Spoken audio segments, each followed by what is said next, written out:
season. The Silver Slugger Award recognizes the top offensive producer at each position in both the National and American Leagues. Winners are determined by Major League Baseball coaches and managers. Selections are based on a combination of offensive statistics, including batting average, on-base percentage, and slugging percentage, as well as a general impression of a player's overall offensive value to his team. For his achievements at the plate in 2009, Nationals third baseman Ryan Zimmerman is being presented the Silver Slugger Award by Louisville Slugger, the official bat of Major League Baseball.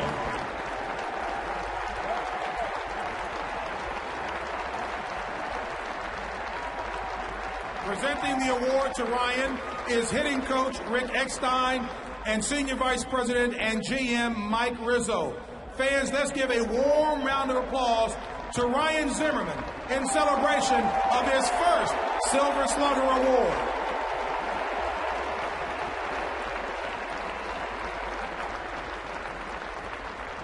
However, the immense talent that Ryan Zimmerman is means that we're not done. Ryan is also the recipient of another prestigious award. Let's take a look. Range, arm, agility. The top defensive players in baseball demonstrate these qualities every game. Rawlings established the Rawlings Gold Glove Award in 1957 to recognize the best players at each position. It has evolved into baseball's greatest measure of defensive excellence. Every year, managers and coaches of each Major League Baseball team select a squad of the best defensemen in their respective leagues. This year, Rawlings is proud to recognize one Washington National for his superior defensive skills. Presenting this first-time esteemed award to Ryan is Steve Cohen, Rawlings Pro representative and Nationals general manager Mike Rizzo.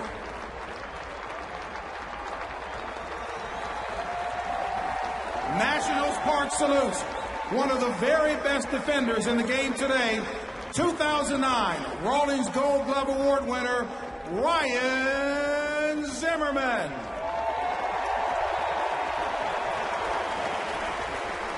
And many thanks to Rawlings and Louisville Slugger.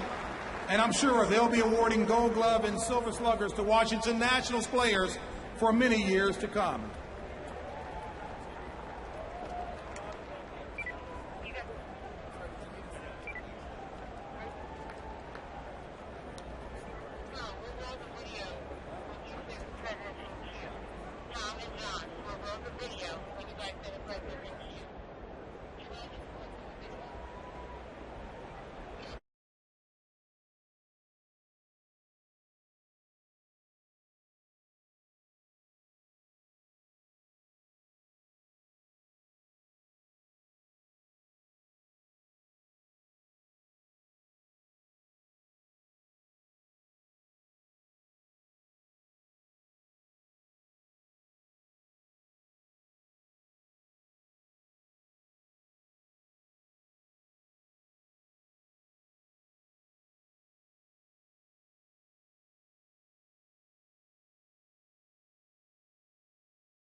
What was originally intended to lure fans back to the ballparks did more than just that. It started a tradition which has endured through time. Here in the nation's capital, Clark Griffith reasoned that if the most influential man in the country endorsed baseball, then everyone would find a renewed enthusiasm for the game. A simple request, which he made to the President of the United States. The request was granted 100 years ago. Today, we continue that tradition in ballparks all around the country. Dignitaries, heroes, stars, and so many of our presidents have thrown out a ceremonial first pitch here in Washington. And today, with great pride, we continue this historic and monumental tradition.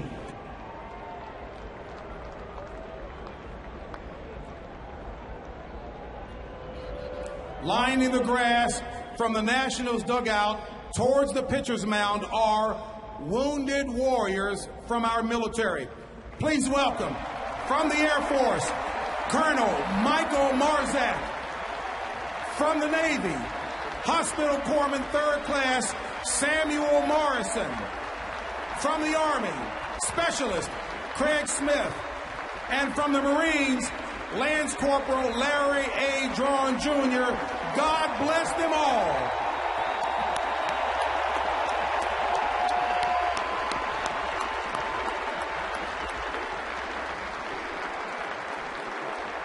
Ladies and gentlemen, please stand and welcome the 44th President of the United States, Barack Obama, who'll be throwing out the ceremonial first pitch.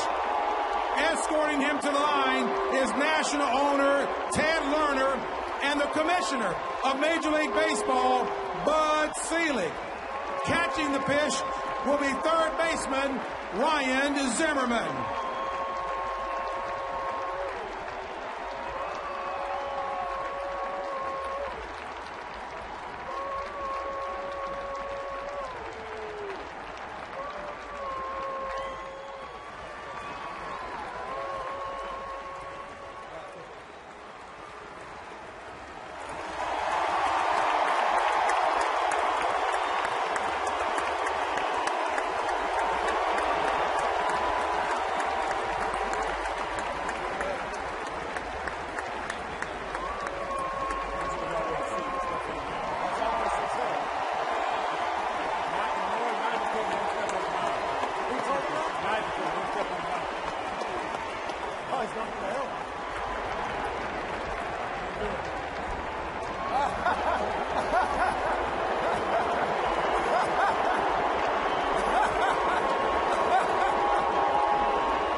Well, we've had the ceremonial first pitch today from President Obama to Ryan Zimmerman.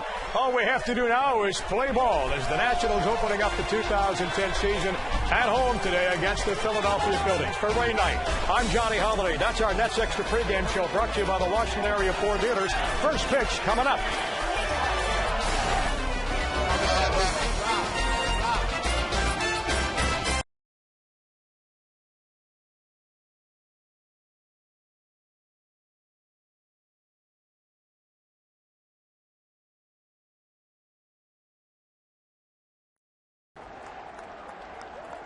Opening day has arrived. Optimism everywhere you look. The Nationals expect to improve with a core group of young talent.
with a core group of young talent and some key free agent acquisitions. John Lannon gets his second straight opening day nod, facing the defending National League champion Phillies and their new ace, Roy Halladay.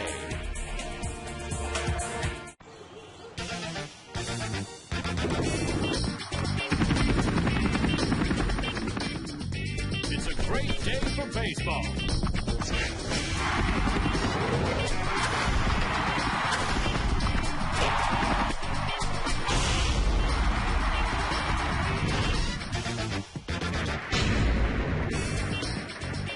If you wanted to print a postcard with a picture of opening day, this is the day you would choose. The Phillies are here.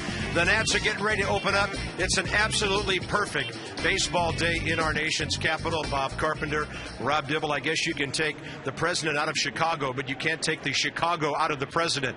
And that was some first pitch we saw a moment ago. I thought it was pretty cool. He whipped out a White Sox hat and he threw it. He's left-hander. He's kind of lanky. Reminds me of Cole Hamels. So, the president did a great job. He got the ball, to the home plate in the air. To be honest, I wish he was pitching Wednesday instead of Cole Hamels. The Nats have to face Roy Halladay today. Yeah, you're facing Roy Halladay. You're also facing the best offense in the National League, the reigning National League champs. But at least they're not the world champions like it was opening day last year.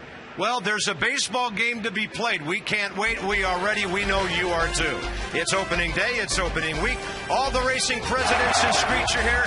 Jim Riggleman's Nats are all lined up with the president here to take on the league champion Phillies.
Oh, no problem.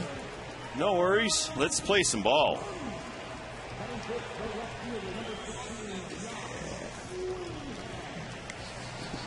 Let's talk about that smoke smell.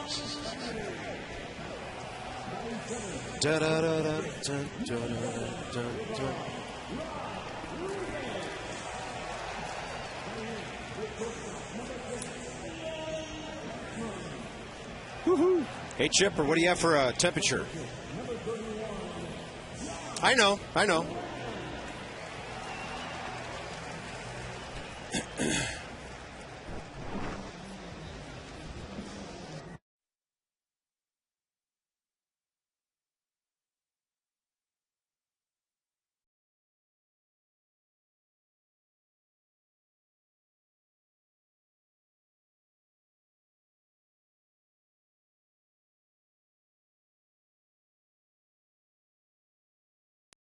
Test drive one today at the Dare to Compare sales event. And by GoRVing.com. Visit GoRVing.com to watch a free video. Go affordably. Go RVing. Cherry blossoms are still in full bloom here in town. After a fantastic weekend of weather, it's a fantastic Monday of baseball right here at Nationals Park. Jimmy Rollins steps in against John Lannon. Phillies won 93 games a year ago. The Nats won only 59.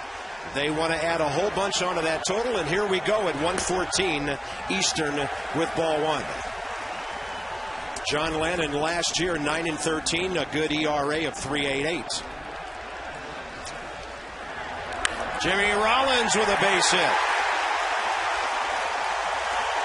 He got off to a terrible start last year, ended up hitting only .250. Visit TrainSearch.com to locate an independent Train dealer near you. Hard to stop a train, and they bring you our game time weather. 77 perfect degrees, low humidity. Perfect day. Absolutely perfect. This will be an interesting player to watch. Placido Polanco signed as a free agent to a 3-year, $18 million deal after some good years in Detroit. Hit .285 there last year.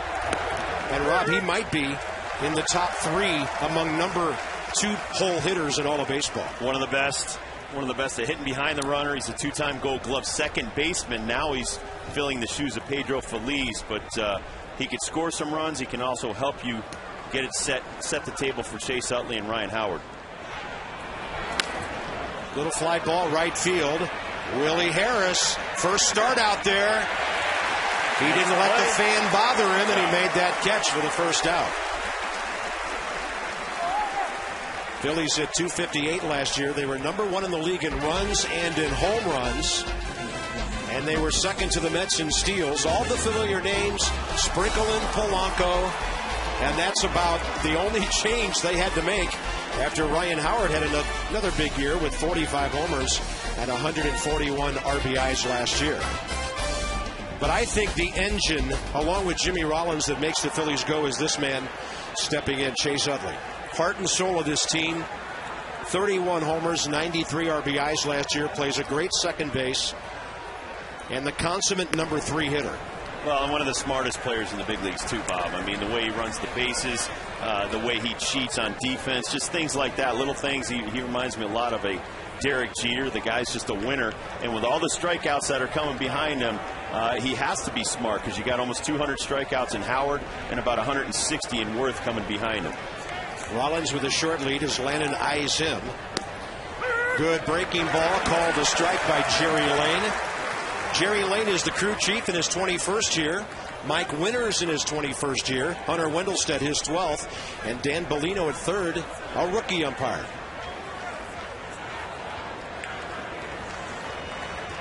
Jimmy Rollins, by the way, stole 31 bases last year. The Phillies 119.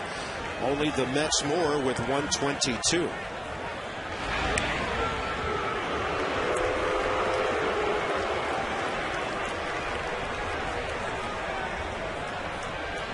Interesting that when they brought in Polanco, they bumped Shane Victorino down to the number 7 spot.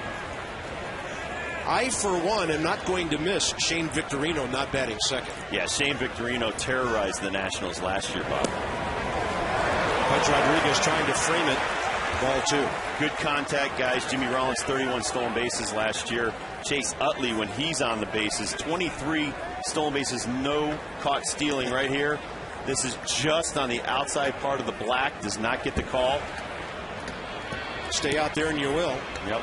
But nice call right there by Rodriguez. And you're going to see a lot more of that this year from the veteran catcher. 13-time Gold Glover.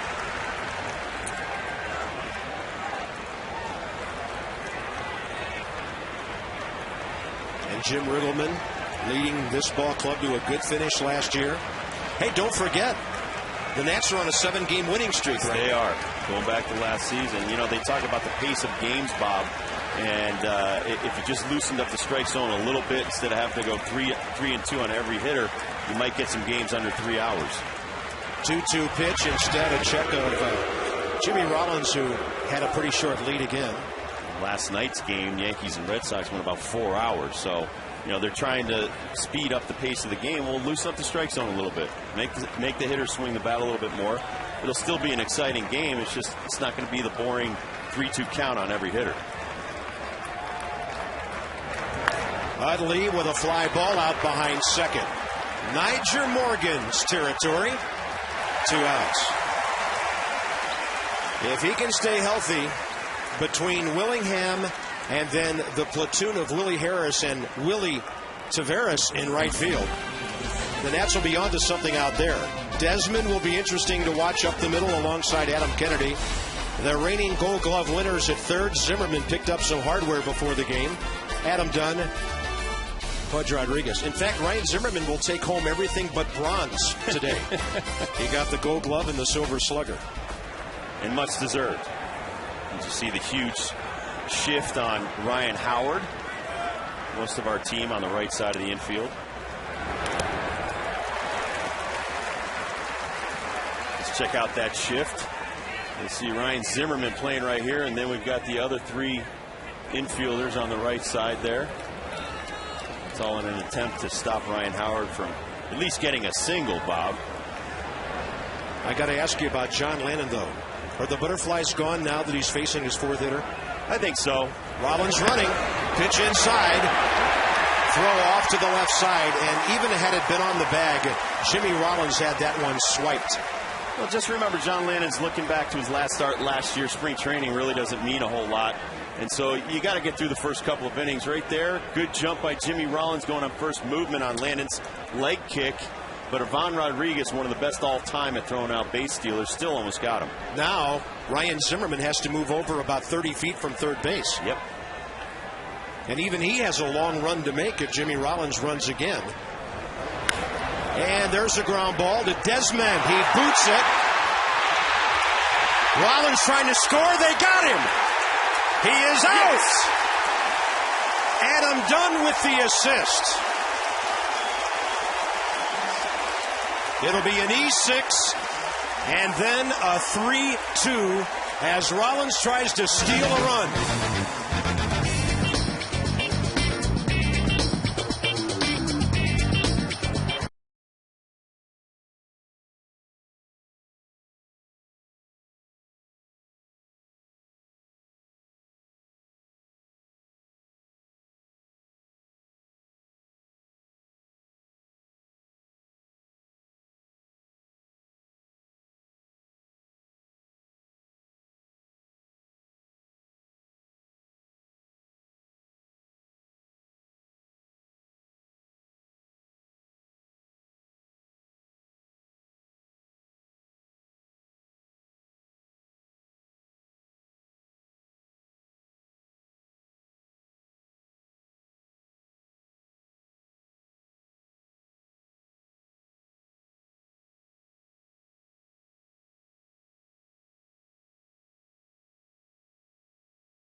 That counts. A 0 on the board for the Phillies.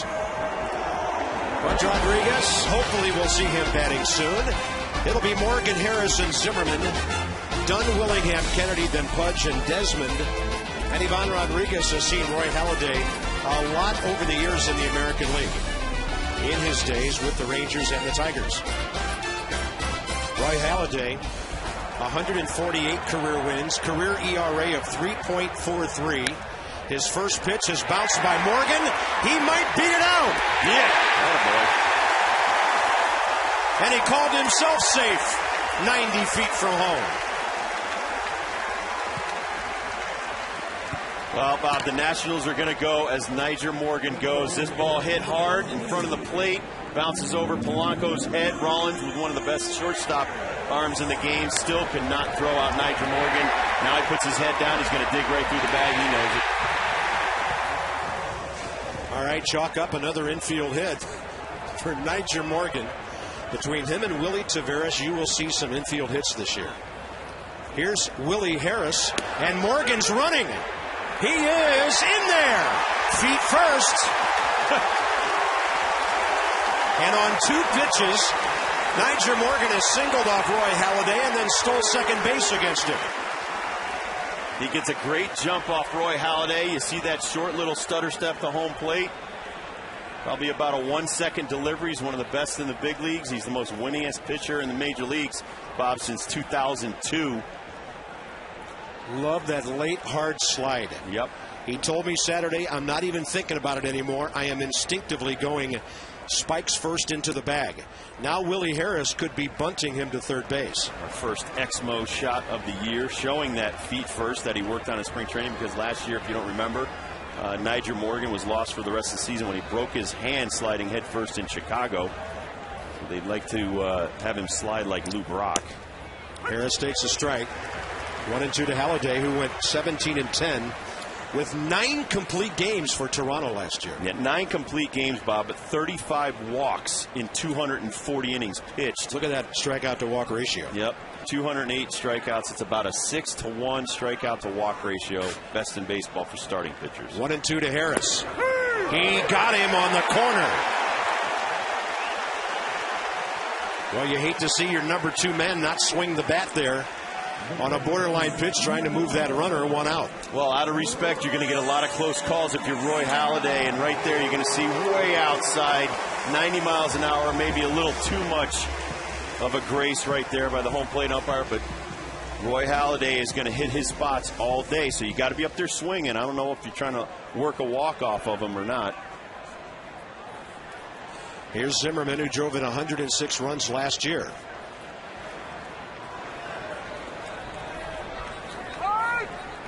And the one thing about Halladay, Bob, too, is he throws a lot of sinkers, a lot of cutters. He's going to run the ball in and out all day, gets a lot of ground balls. And we talk about John Lannon. John Lannon, second in the major leagues last year in ground ball double playouts. The same thing with Halladay. He's great at getting guys to hit his pitches like Greg Maddux used to. 3 years ago, pitched against the Nationals in Toronto. That ball is killed. It is off the wall. The Nationals lead 1-0. Zimmerman delivers on opening day.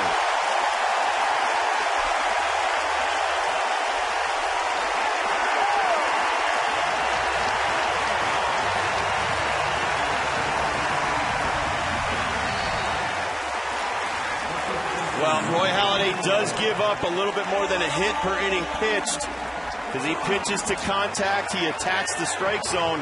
Zimmerman gets an inside-out pitch, but expecting that sinker, Bob, he was all over it for a double, so that's a big hit in the first inning for Zim.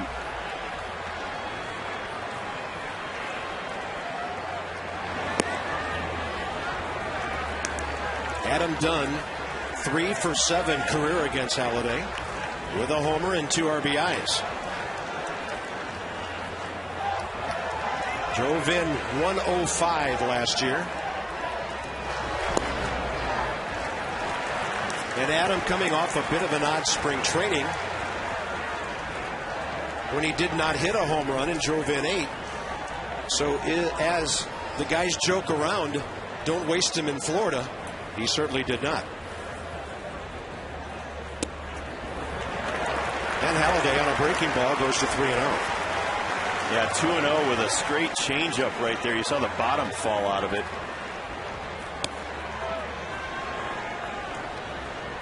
Would you give him the green light on a 3-0 fastball if he sees one he likes? Absolutely. You paid Dunn to drive in runs. It was on the corner or close to it. Not exactly his wheelhouse. Here you see Ruiz, just like Ivan Rodriguez, one of the best receivers in the game. He has really become a good catcher. 3-1 to Adam. Another one tailing away.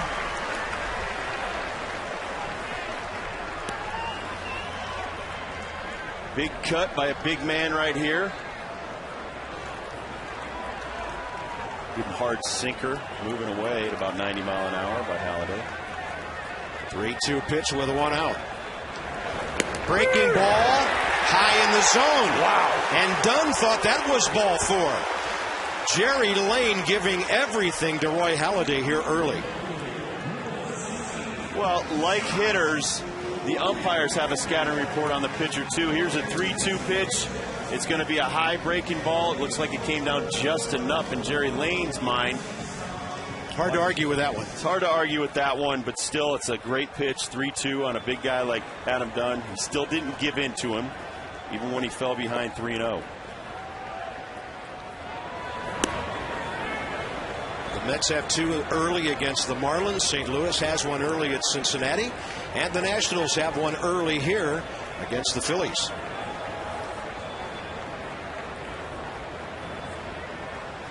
Considering who you're facing, that's a huge run sitting out there at second base. Willingham drove in 61 runs last year with 24 homers.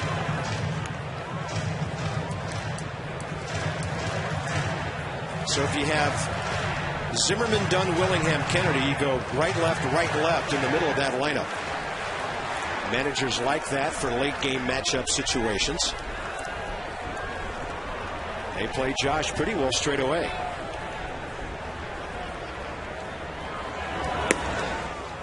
Well, you talked about his complete games, Bob. 32 starts last season. Only 6 times did he not go 7 innings or more. So he's also one of the pitchers that leads the major leagues since 2006, 930 innings pitched. Very durable pitcher. But the Nats are making him work some here. This is a lineup that will make pitchers work counts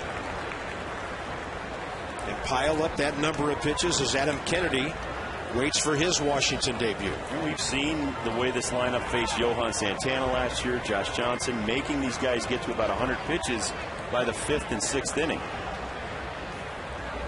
3-1, fastball misses. Third base runner of the inning. Phillies were number 2 in the league in defense last year. Only the Pirates made fewer errors.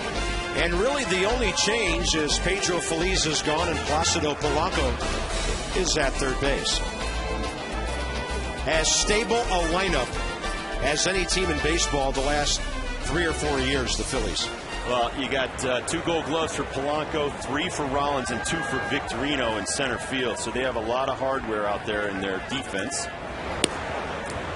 Adam Kennedy hit .289 with Oakland in a nice comeback year last season. Actually started the season with Tampa Bay and played at AAA before the A's picked him up. And he played third base over there for the first time in his career. Up the middle. He got jammed and the ball is caught by Jimmy Rollins. But the Nationals have a good offensive first inning highlighted by Zimmerman's opposite field double after the Niger Morgan infield hit and the stolen base.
Right here at the ballpark when the Brewers are in town.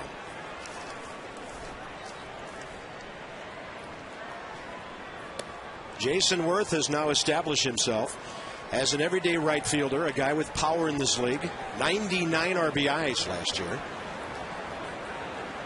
And Rob, one of the things he's done over the years now with the Phillies he's really become a good postseason player. 11 home runs and 20 postseason RBIs. Well, he's been highly motivated ever since the Dodgers let him go with the wrist injury. He's been trying to show people that he's worthy of being an everyday player. Now he's become one of the best everyday right fielders in the National League and the big leagues in general. He was hacking on 2-0. John Lannon's first inning, by the way, 11 pitches, 7 strikes. Gave up the leadoff single. Jimmy Rollins did not score. Pitched around an error.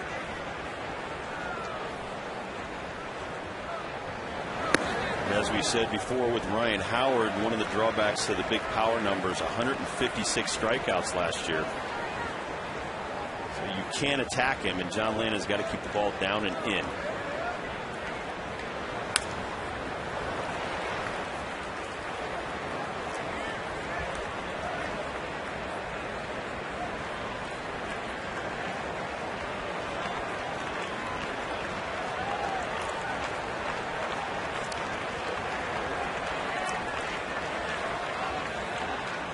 Lannon going after Worth on a 3-2 pitch.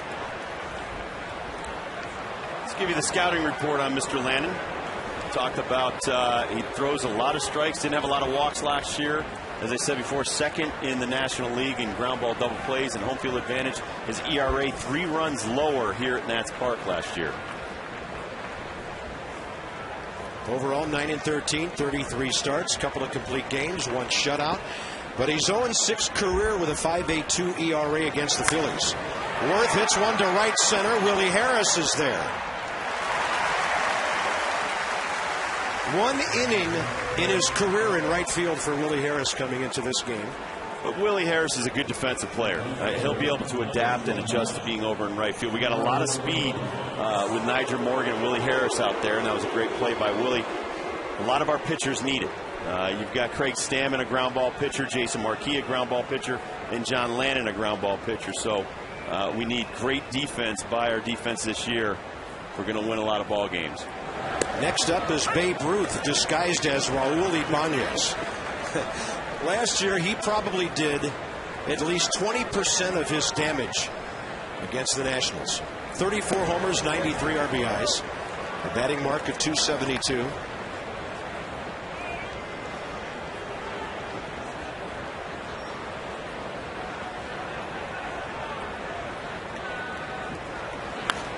And a fly ball to left. Nobody really centering the ball other than Jimmy Rollins against John Lannon so far, and 2 quick outs with Shane Victorino coming up. And the key to John Lannon, he doesn't overmatch you. He's not going to blow it away by you 95 miles an hour. He's got to have great movement. And today, Bob, he's got very good sink and very good run on his ball. You saw it with Worth. It went away from him. You saw it right there, diving in on Ibanez. And if he can keep that up and go about 6-7 innings, Nats have a great shot to steal a game here from Halladay and the Phillies. Here's Shane Victorino off a .292 season. It's a good changeup, way to start him off right there. And like you said, he's a Nationals killer. And when he was number 2 in their lineup, boy, he was a great table setter, base stealer last year facing the Nationals. Well, everything he did got magnified because of the guys coming up behind him. Well, I mean, you've got 100 RBI potential right through the lineup from Utley, 93. You had Howard, 141. You had Worth, 99. You had Ibanez, 93. Even Victorino at the top of the order had 62 driven in. He is just a national killer. We're thankful that Charlie put him at the bottom of the lineup. That ball just outside the bag and foul, 2-2. Victorino, 29 years of age. One of the great Rule 5 pickups ever. The catcher Ruiz is next. In fact, Victorino just signed a 3-year contract back in January. He's the reason Aaron Rowand is no longer a Philly. Victorino was kind of the 4th outfielder floating around there for a year or 2. And they sent Rowan on to the Giants, and this guy's been a starter ever since. He's got back-to-back gold gloves in center field, so he's one of the best in the National League on defense. Left side to the Gold Glover, Zimmerman. Another scoreless inning for John Lennon. This time it's a 1-2-3. He's retired 5 of his last 6 batters.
Lennon coming up, bottom of the second.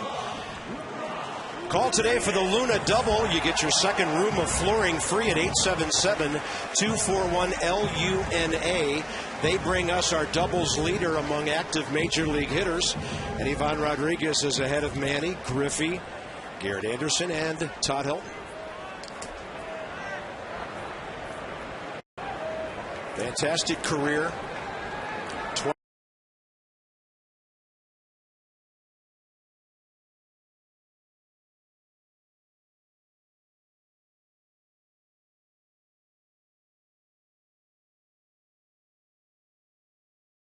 Nice present for our pitching staff. Well, and he's a lifetime 300 hitter too. You know, besides the 13 Gold Gloves, the 14-time All-Star, this guy can hit, and he always could hit. And that's the one thing. Even when he went to the Tigers, he may not have hit a lot of home runs, but he was a very clutch performer. Helped them get to the World Series after they, a few years before he arrived in Detroit, lost 119 games. Number one among catchers in games, runs, hits, doubles, extra base hits. And this one down the line in right field. Rodriguez digging for two. And he's in there. The Nationals have their second extra base hit of the game. Not bad at all for a 38-year-old. You see him motoring around first and going right for two. No doubt about that. Nice start to his Nationals career. Did somebody say doubles a few moments ago? Yes. He is a double machine. This is ideal at the bottom of your order. You're not looking for your number 8 hitter to move a runner over here because the pitcher's next. So here's Ian Desmond, who hit .280 for the Nationals in 21 games last year. How are you? 4 home runs and 12 RBIs. And folks, we have a treat for you in just a moment. After the Nationals get another run or two here. And a little chopper down the third baseline will be foul. We are very honored to have President Barack Obama with us here in the booth. Welcome, sir. Thank you so much. I'm Bob. That's Rob. Great to see you guys. Nice to meet you. Couldn't have a better opening day. Isn't it fantastic? Look at this. We do have to call you out on something, though. What's that? We said earlier you can take the president out of Chicago, but you can't take Chicago out of the president. You had to pull the Sox cap out, didn't you? Listen, I want to, the Nats to do well. I love them. It's great for the city, but I'm a South Side kid, sure. And I've got to make sure that Jerry Reinsdorf doesn't get too angry with me.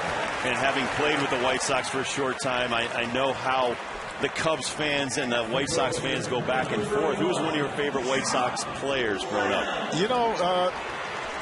I thought that, the truth is that a lot of the Cubs I like too. But I did not become a Sox fan until I moved to Chicago. Because I was growing up in Hawaii, and so I ended up actually being an Oakland A's fan.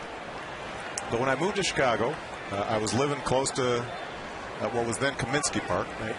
And went to a couple games and just fell in love. And the nice thing about the Sox is it's real blue-collar baseball. Right. We always tease about the Cubs. They're up at Wrigley and sipping wine. And, playing those day games. Playing those day games. They're having a good time. John Lennon almost collected his second career RBI a moment ago. That pitch misses from Roy Halladay, 1 ball and 1 strike. How'd it feel to get out there on the mound? You've done this before in other ballparks. I was a little disappointed with the pitch. It was high and outside. I was intentionally walking the guy. But you were throwing to a Gold Glover. That's true. But fortunately, Zimmerman's a tall guy and he had enough reach. Now, you've watched the game over the years. You're a White Sox fan. American League DH, National League no DH. We have a little debate going here because we sure like it this way. Even though I am an American League guy, I got to admit that I'm a baseball purist. I think no DH makes more sense. Well, have everybody out there playing, doing what they're supposed to be doing. We caught you on Exmo, and so we're going to break down your pitching delivery, which is what we do here. Oh, look at this. Check this out right here. This is heartbreaking right here. 500 frames per second. Released it a little high. It's the release a little early. point. We can work on the release point. A little early. It's a good changeup. You're long and lean like Cole Hamels, so you got a good changeup. You know, what breaks your heart on these is, you're down there practicing. I was throwing a punch, throwing strikes, heat. Come out here, the thing slips out of your hands a little bit. It's heartbreaking. If I had a whole inning, I'm telling you, I'd clean up. 1 ball and no strikes to Nyjer Morgan, who bounced one over Polanco's head at third base, first time up. Came around to score. He gets jammed, and that ball will be caught by Chase Utley. Now, that was a pretty quick 3 outs. Can you give us 3 more when we come back? I think I'm bringing him some luck. I feel good. We feel good about it. Back with Mr. President in a moment. After 2 innings, the Nationals on top, 1-0.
On to the top of the third. The Nationals lead the Phillies 1-0.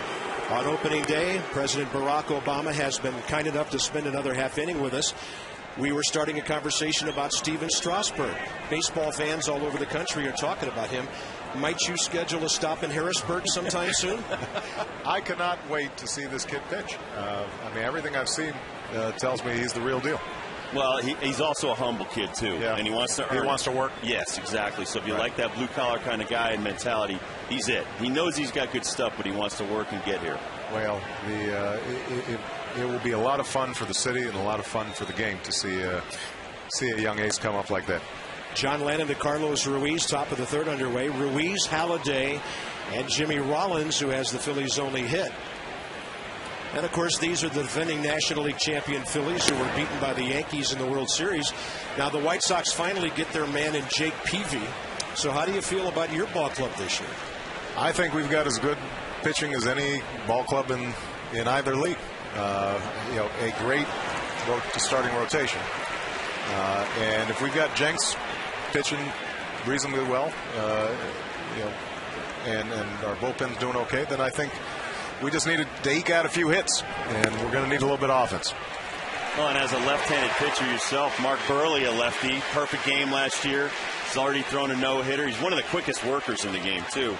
Got to be a favorite of yours. Buehrle's terrific, and in fact, I called him right after he threw that no-hitter, and had a great conversation. And I had met those guys when they had come to the White House the year before, so it was a lot of fun.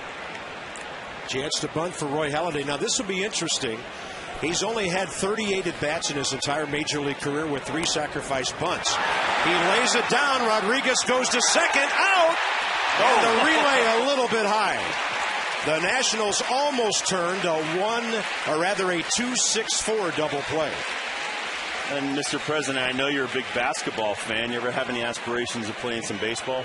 The truth is that I never played organized baseball, so I love watching it.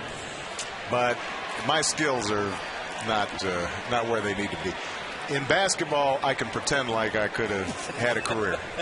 In baseball, I think it's very clear that I wasn't going anywhere on that front. Do you have a thought on tonight's basketball game, being the hoops fan you are? I think Butler is just a great story.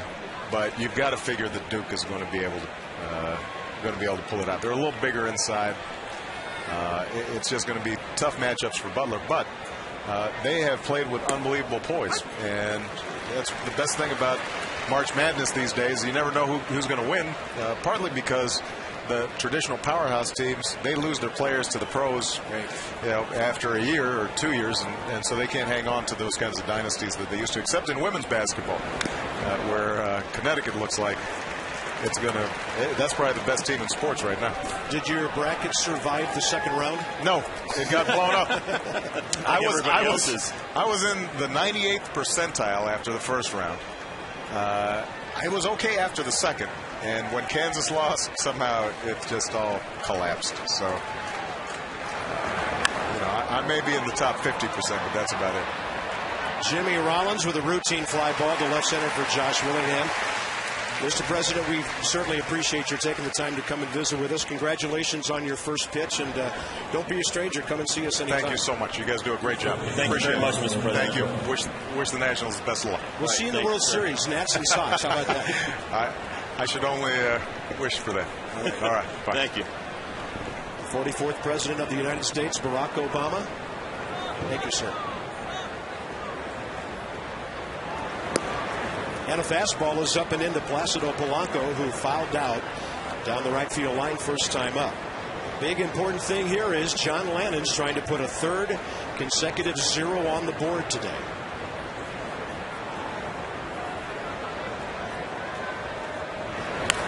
Well, we talked about Mark Burley being a quick worker.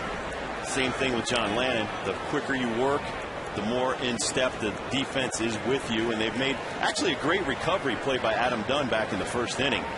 The error by Ian Desmond, but he picked up the fact that Jimmy Rollins was flying home.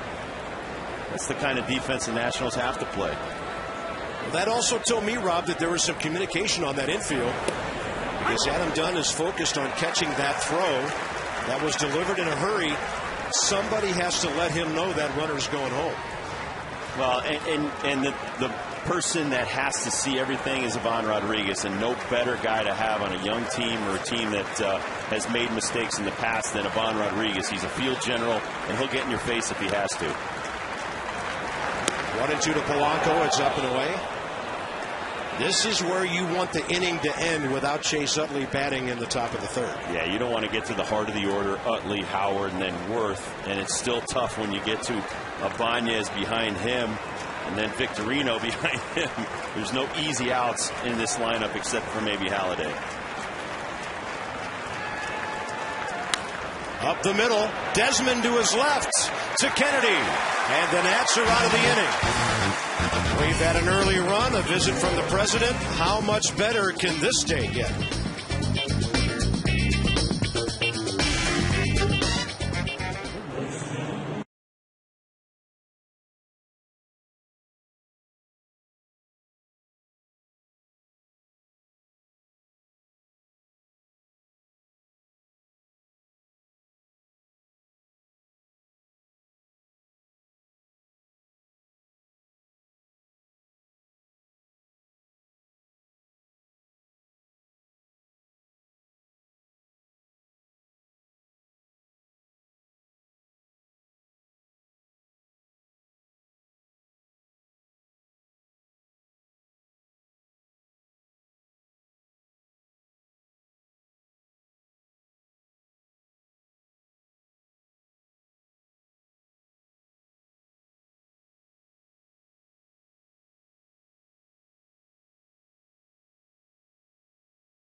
but she's graced it here at National Park. And Debbie Taylor, what about the visit of the president today?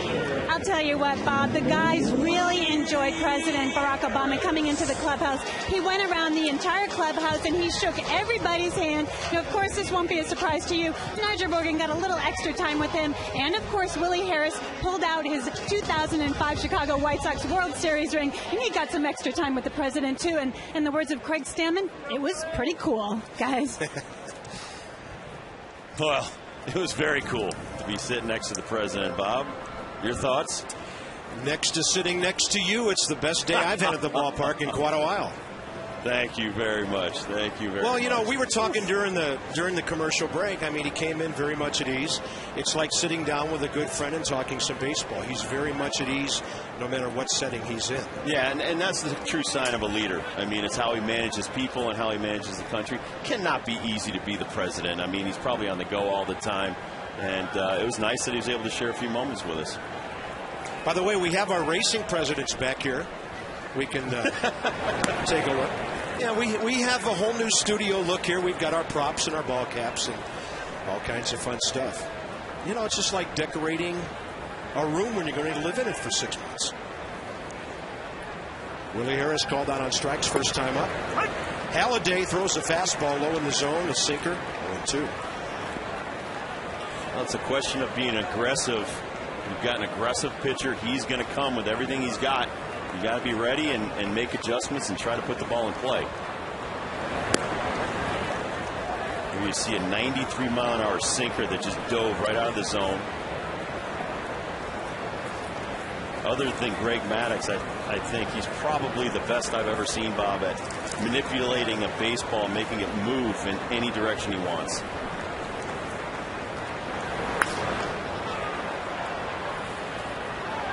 Ibanez turning one way, then the other. And he has it for the first down. Nigel Morgan led off the ball game with a bouncing hit over the head of the third baseman, Polanco. And how about that patented right center field stroke of Ryan Zimmerman after the stolen base? Well, it's just a question of Ryan Zimmerman coming up, trying to put the ball, trying to juice it, not trying to do too much. You try to pull that ball, you probably hit a ground ball.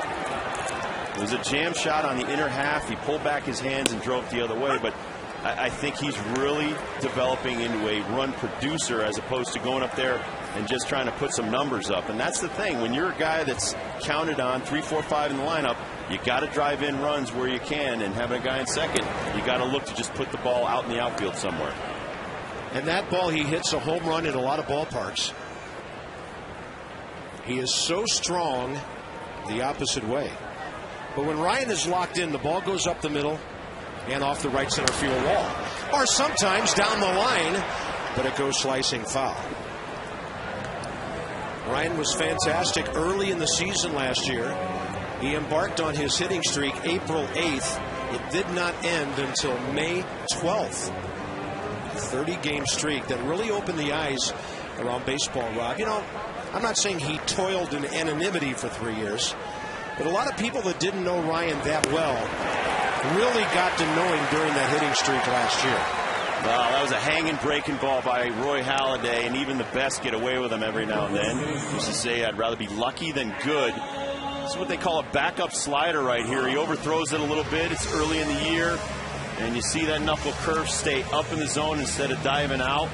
You see it spinning backward instead of coming down over the top. And it's a most effective pitch when you're behind in the count, something to dive away from you. Bases empty, 2 outs. Adam Dunn called out on strikes on a 3-2 breaking ball. First time up, back in the first. The Phillies beat the Nationals 15 out of 18 times last year. And you see that 93-mile-an-hour sinker. He's throwing it right at Adam Dunn's front hip, and then it's coming back across the plate, almost unhittable.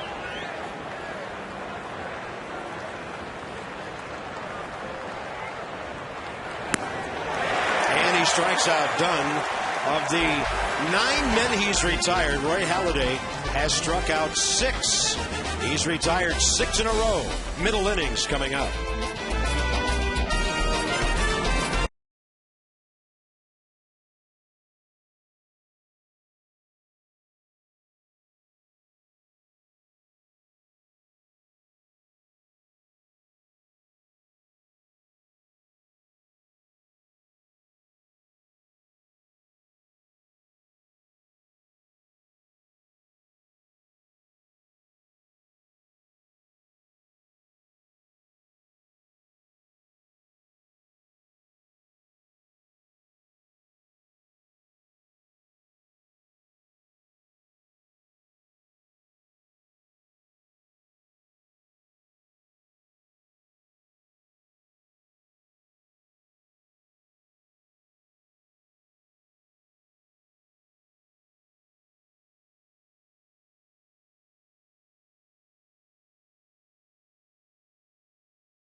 3G experience.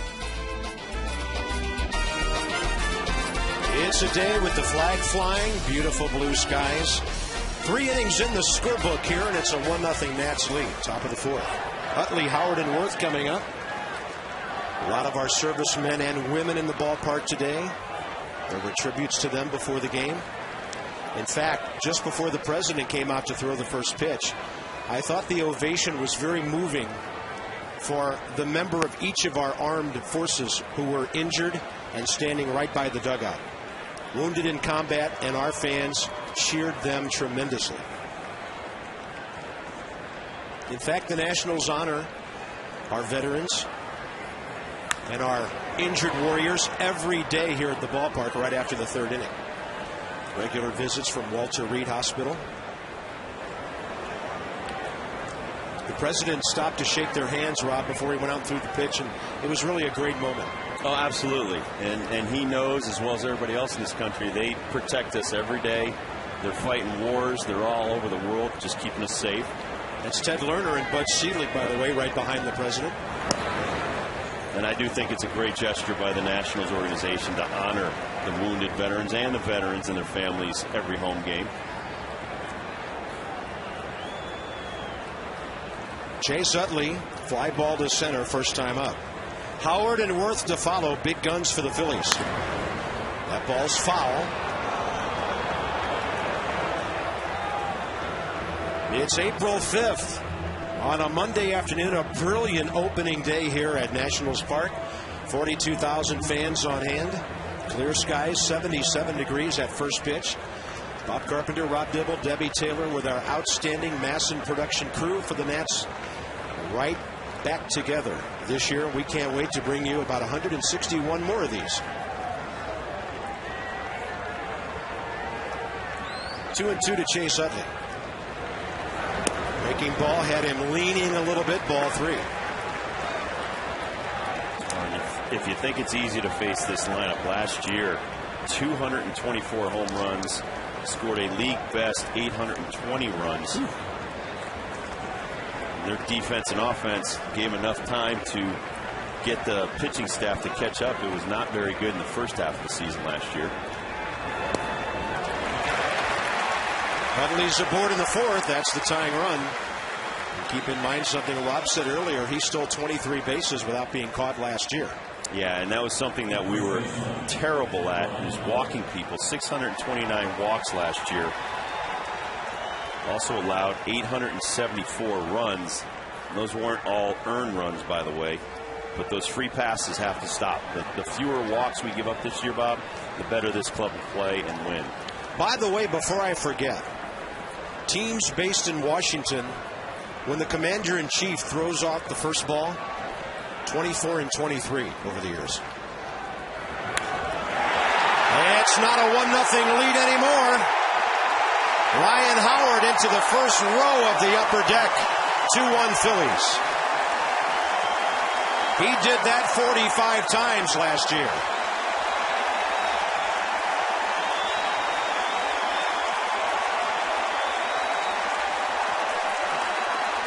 Sir.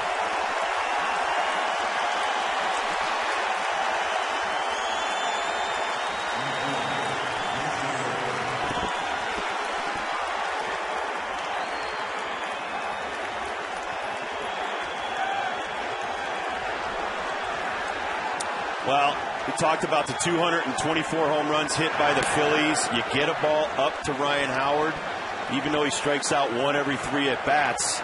And he just launches that ball off John Lannon. So John only gave up 9 home runs at home in 17 starts last season, Bob. And that one hurt because of the walk. And a base hit by Jason Worth dropping into right field.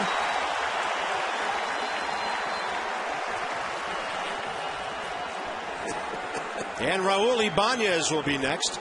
Well, Rob, how well are we going today? As we shake hands with the president a few minutes ago, and now Commissioner Bud Selig stops by to visit with us. Bud, great to see you, and thanks for being with us today. Well, it's a pleasure. What a day. Look around. It's opening day. I felt better yesterday. I was coming back from Phoenix to Milwaukee, and I felt better. I've had a sinus infection. I go, why do I feel better? Because I had a ball game to watch last night, and I'm here today. So, yeah, this is great. I always worry, though, when I just told Rob, when I'm on the road, I sit down and the visiting team starts scoring runs, and there'll be somebody who will think I brought him back. No, we don't think. You know what? I blame the pitchers. Well, you got to keep the ball down. That's right. You got to keep the ball down, Commissioner, to keep it in the ballpark. So that's right. Well, what a great day in every way. Do you ever get tired of opening day? No. I mean, it's just No, there's something about opening day, and I've gone through a lot of them now, and my own career, about 45 of them, and there's nothing like baseball opening day. It's just what a feeling. My friend Bart Giamatti, former commissioner, could articulate beautifully on baseball and on life and the fact that baseball was a metaphor for life. There's something about opening day of the baseball. I mean, it's spring, it's the Renaissance, it's everything about it. So. And if you time your schedule correctly, you could hit 4 or 5 of them between now and next month. Well, that's right. I'm going to hit a bunch. A week from today, I'll be in Minnesota for their new ballpark, and I wouldn't miss that. But I'll probably do at least 2 or 3 more this week. The last of the permanent domes in baseball now gone. The others are retractable. It's more of an outdoor game now than it has been in a long time. And I like that. I know there's some controversy in the Twin Cities. You know, people worried about, well, they wish it had a dome, and I do too in a certain sense. But I don't know if you haven't seen the park yet. It is unbelievable, and I'm happy to tell you they're going to sell out the season before it even starts. So that's fantastic. Obviously, the fans in the Twin Cities and in Minnesota are very excited. I know you know the actor James Denton from Desperate Housewives. He owns some minor league teams, and he's a huge baseball fan. He went to a couple of those games at the new Target Field. He says it may be the nicest stadium in Major League Baseball that he's seen so far. That's what many have told me. I'll be up there by noon or 11 o'clock for a 3 o'clock game next week, so I'm going to walk. Ibanez bounces one through the right side. Jason Worth got a good jump. He motors over to third, and these are the Phillies that we fear. They have a great lineup. They can put hits together. And they've done that. Now, Bud, they've been the defending champions now in the National League a couple of times. Charlie Manuel's done a great job there.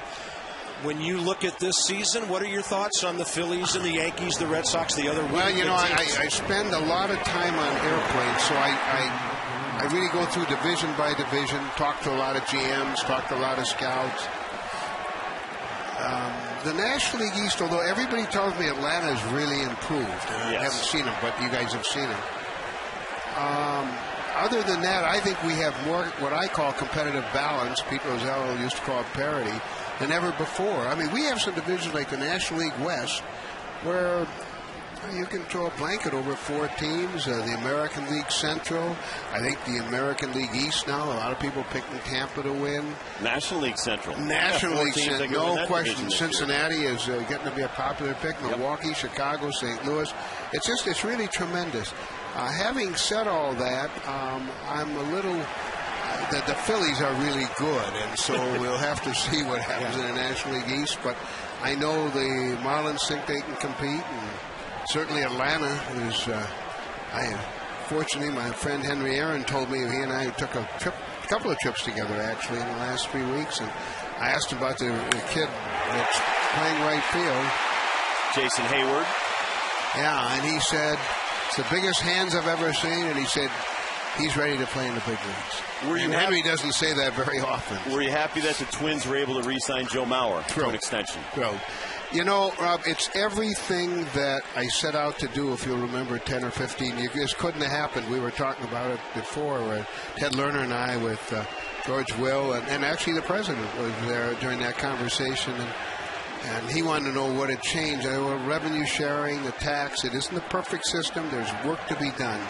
But the fact that the Minnesota Twins could keep Joe Mauer, who wanted to stay there, St. Paul kid, great player. The fact that he was able to do that is a great credit to our new system. And so, yes, I was more than happy. And, Bud, the other thing, Minnesota, Montreal, now here, teams that were in danger of going away a number of years ago. And when you look out now over this scene, the Capitol up the street, what's your vision for this franchise here in Washington? Big. Just, you know, having a team in the nation's capital is really so important. just the electricity of today could only be duplicated here. And the answer is that I have a faith in the learners, and they're on the right track.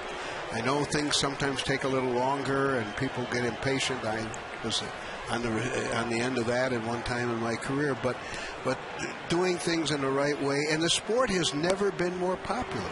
The sport today of baseball is more popular than ever before in its history. It's more vibrant. It's healthier. During spring training, I'd go from camp to camp, particularly in Arizona. And after one session in Mesa with the Cubs, one of the Chicago reporters who knows me well said, boy, you look so relaxed. Tough play for Willie Harris. Right back over his head. Both runners will move up because he was moving away from the infield. And with one out now, the Phillies have runners at second and third, but the pitcher coming up. You look relaxed. I said, well, you know, the past springs, particularly in the 90s, we had all these problems. And I hated to do those things because there was always, we had these labor skirmishes that went on. Now we have 16 years of labor peace. And this spring, look, there are all these problems, don't misunderstand, but there's no overriding problem. All the other sports, frankly, have far more overriding problems than we do. And so I'm proud of where we are. And so the sport has never been more popular. And here was a franchise that was virtually extinct years ago, and look at it today. And you talked about parity, and so many teams have won particular World Series and have done a great job over the last decade. Expanded the rosters. You got World Baseball Classic now. We're seeing baseball in China. The game's never been better and flourishing. What are some of the things baseball is doing right now, maybe to bring baseball back to the inner cities, et cetera? Well, we're doing a lot of things, Rob. We are building academies all over. Compton, California, Houston, Texas, opening this Saturday. Atlanta, Georgia, Miami, we're building one. Philadelphia's thinking about it. I'm sure there'll be conversation here. I know there's conversation in Milwaukee. And we have the RBI program that has 150,000 kids today. So I really feel that while we lost a generation or two in the inner city, we're coming back. And our percentages went up a little bit, and hopefully it'll be even more because it's important. First and third for the Phillies with one out after Roy Halladay collected his second career RBI on that little dribbler. I know the learners are excited about a baseball academy that'll be built in Ward 7 right here in the District of Columbia. Reaching out into the community and bringing this great game everywhere it needs to go. Right, that's wonderful, and I know that, and we're really going to be do a lot of that. Hopefully, my ultimate goal is to have one in every city and in every inner city that we can, because I think that's a great way to, not only for baseball, just provide a facility that provides education, provides opportunities, and so on and so forth. So I'm very pleased about that. Keep kids dreaming of playing in the major leagues. I mean, with kids and the computers and the video games and things like that, when I was growing up, all we did was play, practice. Absolutely correct. And it's, I think if you now have an opportunity to go out and play, I think it'll bring back people dreaming of playing in the major leagues. Absolutely. Well, it's something I talk to the owners about and fans all the time. Our job is to provide, I always say, hope and faith for fans on opening day. And then you know that you have competitive balance, and there are a lot of cities that have hope and faith today, but we got to do that in every way we can. That's really the role of baseball. That's the role we ought to play. Where are you heading from here? Actually, I'm heading home because I have meetings tomorrow, but I may go to Chicago Wednesday to see a game. And Friday there's some openers, and then I said next Monday, of course, we're opening in Minnesota. So it's just a great time. But when I get home tonight, I told George Rowan, the president, it's a great night for me. My wife's still in Arizona. I got night games all night long to watch on the West Coast, so I'll watch about 4 or 5 games uninterrupted. Bases loaded, one out. A great contact man in Placido Polanco for the Phillies, and John Lannon misses low and inside. Well, Mr. Commissioner, we appreciate your time. It's been great to see you. Pleasure to be with you. Safe travels. I wish you both great. I watch you a lot during the year, and I'll look forward to it, and I'll see you during the course of the season. Thank you, Mr. Seelig. Thank you, guys. Good to see you. Baseball Commissioner Bud Selig. Polanco, by the way, the 9th Philly to bat in this inning. Well, it all started with a Chase Utley walk. And John Lannon has gotten the ball up, and we talk about it. Right now, you see the bases juiced. Could be the last hitter John Lannon sees today. If he doesn't do something here, he's falling behind 1-0, but you saw Ivan Rodriguez go out there, Bob. That ball well hit to left, but it's right at Willingham. The Nats get a break, even though the Phillies scored their 5th run. Well, and what compounds this whole problem, too, is that you have one of the toughest pitchers in the major leagues to score runs off of. Very few times does a Roy Halladay give up 5 runs in one outing, but there you see a good pitch. He's made a lot of good pitches that have been hit today. And that pitch on the inner half, and Polanco just spanks it into left field, and Willingham had no choice but to throw it back in. Couldn't make a play to home because he was on the back of his feet. So the Phillies bat around. Here's Utley, who led off the inning with a walk right before the Ryan Howard home run.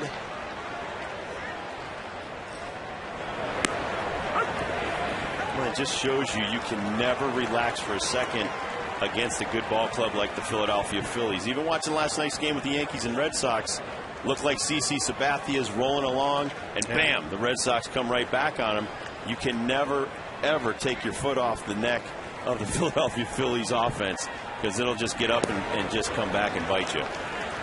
John Lannon had made it through the first 3 innings on 40 pitches. It's taken him nearly 30 to get 2 outs here.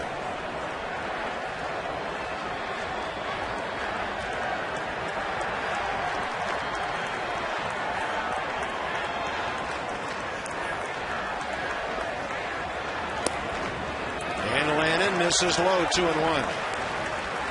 I know it's not easy to do, but you don't want to face Ryan Howard again in this inning.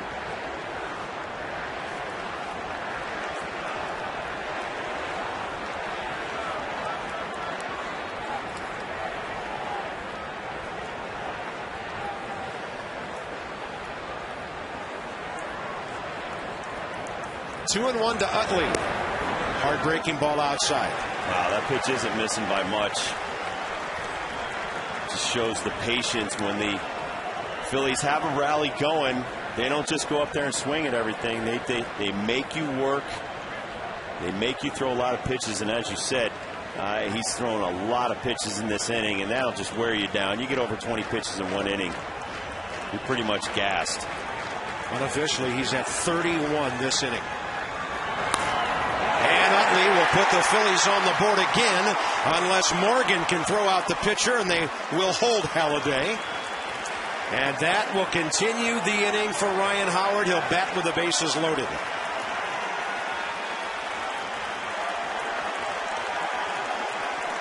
This is one tough lineup. And John Lannon's going to be knocked out of this game after 3 2/3 innings, after he put 3 consecutive zeros on the board.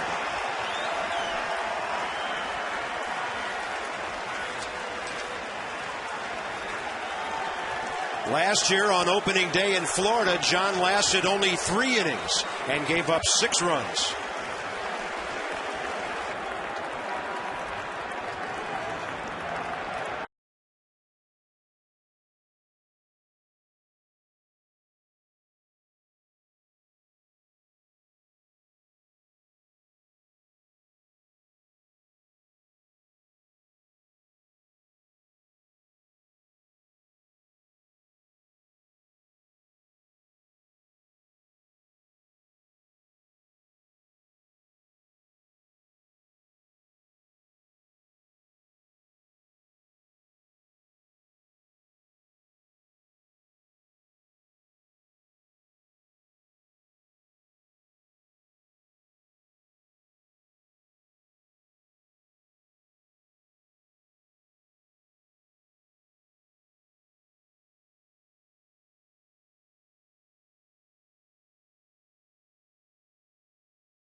to you by your Washington Ford dealers. Your local Ford dealer invites you to experience Ford like never before. Ford, drive one. Well, let's hope not too many head for the kids' play area the way this one's going. 5-1 Phillies with a 5 spot here in the top of the 4th inning. A day to enjoy some lemonade, some shade, and now a major league debut for 25-year-old left-hander Jesse English. Nats got him off waivers from the Giants last September. He spent last season with Double-A Connecticut of the Eastern League. Made 19 starts, went 7-7, and he inherits. Well, it's going to be memorable one way or the other. Mess. His major league debut against Ryan Howard with the bases loaded. Well, he's got 2 outs. He's 1 pitch away from getting out of this inning. He's just got to make a good pitch here and keep it down and keep it away from the sweet spot. Howard thought he might get a first pitch fastball, but it was a breaker and he missed it by a foot. No, and this is the difference. You might have a young pitcher on the mound, but you have a guy that's caught the most games ever in a major league uniform. Close to 2,400 games caught for Ivan Rodriguez, and he starts the big man off with a breaker. Another one, looked like a slider. This young man is a strikeout pitcher. During his professional career, he's averaged 10 strikeouts per 9 innings pitched. He's never pitched above Double-A in a regular season game.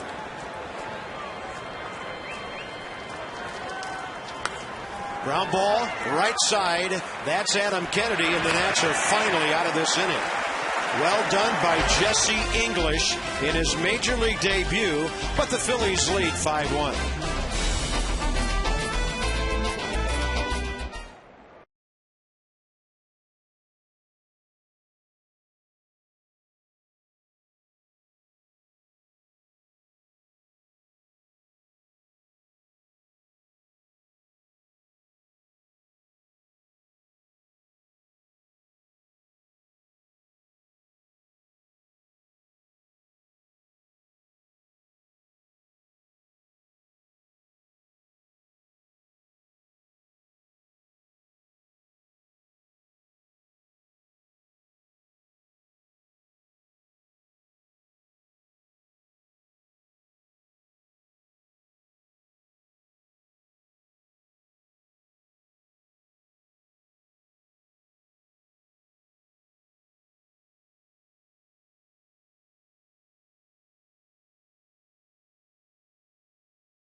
Pitches 30 strikes in his first 3 innings, and he has struck out 6 of the 9 Nationals he's faced. And as I said earlier, Bob, this is a guy that gets better as the game goes on. Only 6 times in 32 starts last year did he not go 7 or more. So he is a guy that likes to stay in the game. He finished 9 games last year. He's a workhorse.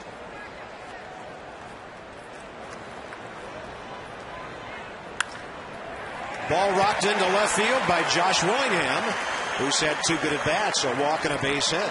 Well, and if the Nationals can put up at least 1 or 2 runs in this inning, it'll get them right back in the ball game, get the momentum shifting, maybe even back about halfway back to the Nationals dugout, but stayed up on that ball very nicely. Didn't try to do too much. You cannot try to center the ball and hit home runs off Halladay. The home runs will come. They hit the right part of the bat, but you just got to try to hit singles and just try to drive the ball up the middle off of them. Adam Kennedy has seen plenty of him from the other league, lined out to short first time. Kennedy 8 for 28 with a couple of RBIs in his career against Roy Halladay. That's about a .285 batting average. Any hitter in baseball would take that against this pitcher.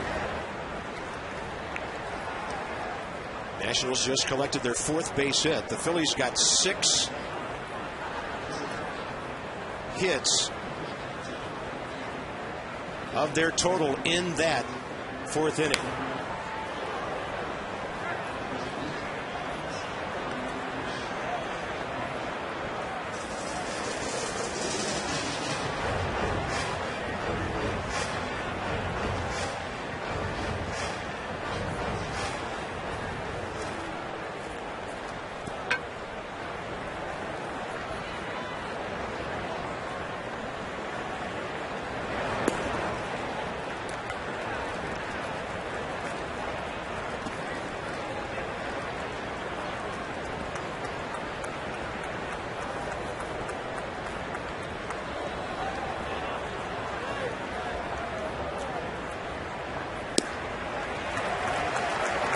He can make you miss.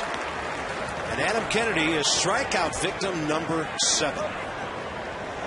Well, he threw 19 pitches in the first inning and now only 31 since. And he's found his groove. You see him, that's a little backdoor slider. Then instead of moving away from, here's the Exmo. Look at him get on top, pull it down, aim it into the right-hander's batter's box, and then just have it come across that outside part of the plate. He may be able to throw the most different pitches for strikes in the major leagues. Yeah, he's like a right-hander with a left-hander's mindset with all those pitches. By the way, Pudge Rodriguez now, after that double last time, 12 for 30 career against Roy Halladay, a robust 400 batting average. I don't think anybody hits that well against this pitcher.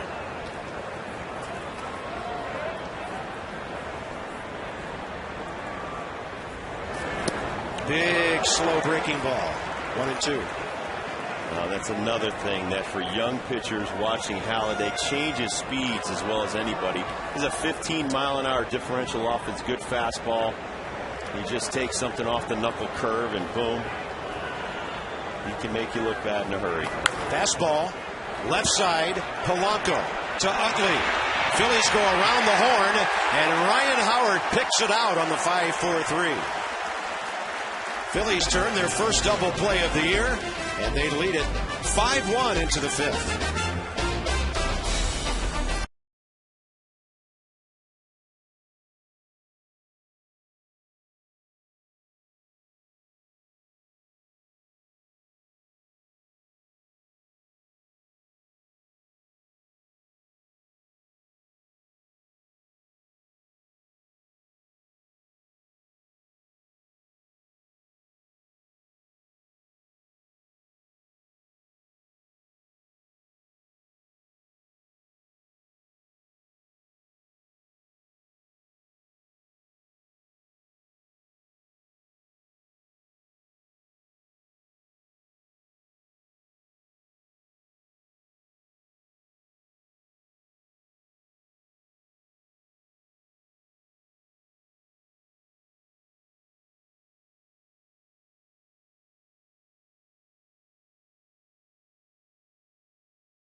second base, give him a good feed. At the same time, you got to get a grip on the baseball.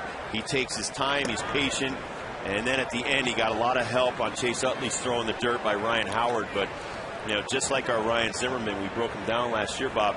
It's all about catching the ball first, and then everything else happens after. I saw a lot of Polanco when he came up with St. Louis back in '98. He's one of the most fundamentally sound players in Major League Baseball. And the next time he comes up, I'll tell you a story about his offense that will put him in some really interesting company. How well he was respected even as a young player. Well, he's respected in our clubhouse. Adam Dunn told me last year Polanco is one of the best clutch players and best all-around players in the major leagues. And he's all of 5'10", 189 pounds. That's the beauty of this game. You don't have to be 6'4" to be a baseball player and weigh 220 pounds. Oh, no. I mean, look at Dusty Pedroia of the Red Sox. I love that guy. Got the biggest heart, plays his heart out every day. That's why I like a guy like Adam Kennedy. And Worth with a high fly ball to center for Nyjer Morgan. A small guy himself, using his glove beautifully as a shade, because at this time of the day, the ball is right behind home plate for the outfielders. Well, right now, Jesse English's job is to keep the Phillies right where they're at. Give the Nationals an opportunity here with a lot of baseball to be played. A lot of outs left in the Nationals dugout. Keep them right there. Give your team an opportunity to try to chip away at that lead. First two major league hitters, Jesse English. So far, so good. Raul Ibanez 1 for 2. Front door breaking ball stays up and in 2-0. In the division, the Mets still lead the Marlins 2-0 in the fourth up at Citi Field. The Cubs start at 4-10 down in Atlanta, where the Braves await them.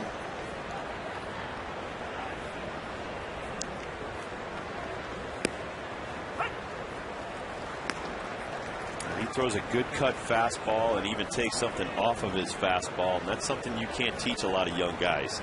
That 2-0 to just kind of get me over BP fastball. That was a nice pitch. Ibanez to the right side. Nice big hop for Adam Kennedy. That was a good comeback by English right there. You fall behind 2-0 to a national killer in the first half of 2009, Raul Ibanez. I saw, especially on that second pitch he threw, those pitches up in his face, Bob. He crushed a lot last year. To come back and get a ground ball right there, that's a nice victory for English. Bases empty, 2 outs, and Shane Victorino. RBI hit last time up, prior to the Halladay hit, which was really a backbreaker. Desmond throws him out, and welcome to the big leagues, Jesse English. 4 for 4 retiring hitters. He'll leave for a pinch hitter when we come back.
Homering after an Utley walk to lead off the fourth, and before that inning was over, John Lennon had given up 5 runs on 6 hits. Meanwhile, Roy Halladay is having a typical day. Well, Roy Halladay out of 54 pitches so far today, Bob. 11 first pitch strikes, 37 of them for strikes along the way. And once he gets ahead, even he can back up a breaking ball and strike out a guy like Zimmerman. There you see, that was 3 straight sinkers that he threw at the front hip of Adam Dunn. And not many guys in the major leagues can do that and get away with it, but Roy Halladay can. Roy Halladay against the rookie Ian Desmond, who struck out swinging first time.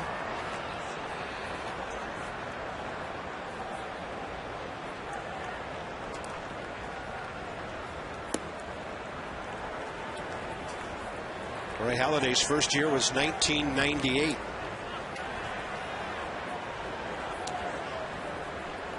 Ian Desmond was 12 years old. Well, and Halladay talks about being sent back to the minor leagues was the best part of his development, that it really helped him out. Cliff Lee, who joined the Phillies late last year and dominated, he said the same thing. When he got sent back, it's very humbling and it makes you work harder. AT&T with trivia this year.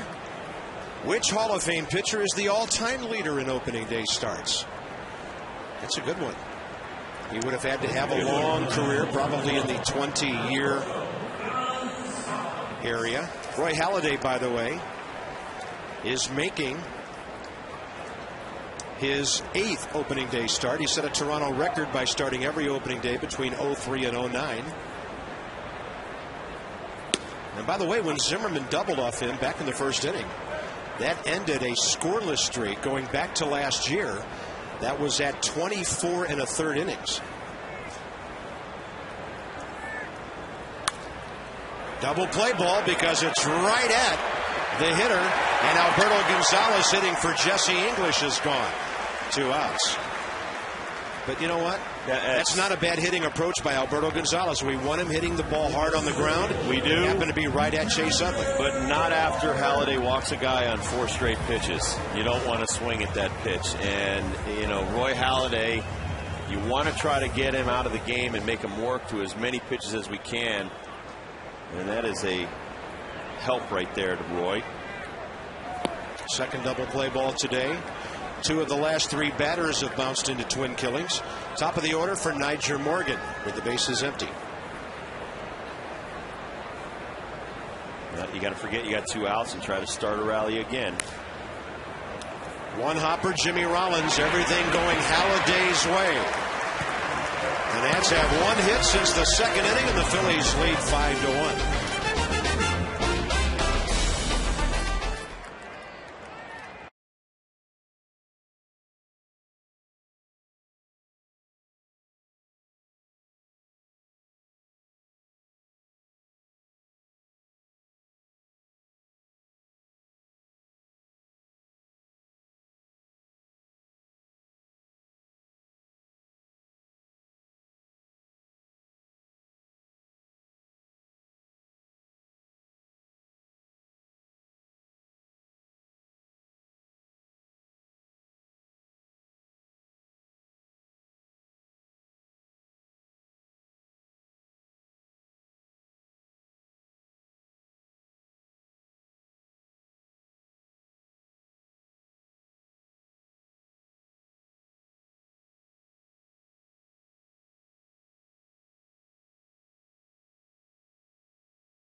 They know a lot of baseball to be played yet today.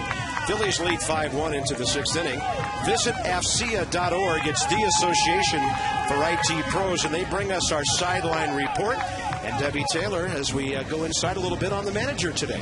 Absolutely. In the early morning, we were able to meet Jim Riggleman here at Nationals Park and follow him throughout the day. Now, this is a very unique behind-the-scenes visit with the Nats skipper. He was here at 6:50 a.m., got out of his car, walked into the clubhouse, grabbed a cup of coffee at about 7:05. Then he went into his office, got settled in, read some emails, checked out some advanced scouting reports, and met with Stancast. And you'll hear all of what they had to say and a whole lot more on Wednesday's Nats Extra. Bob?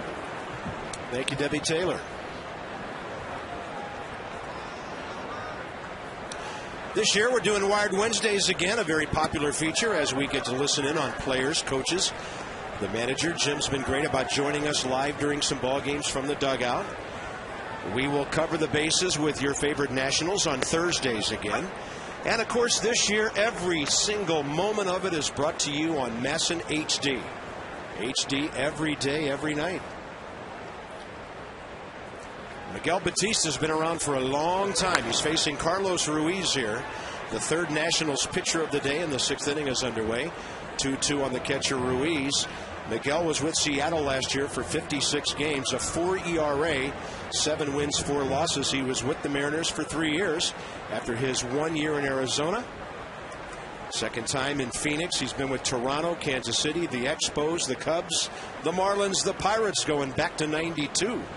Yeah, but the key right now for us is that he has made 237 starts in the major leagues. He's got a great arm.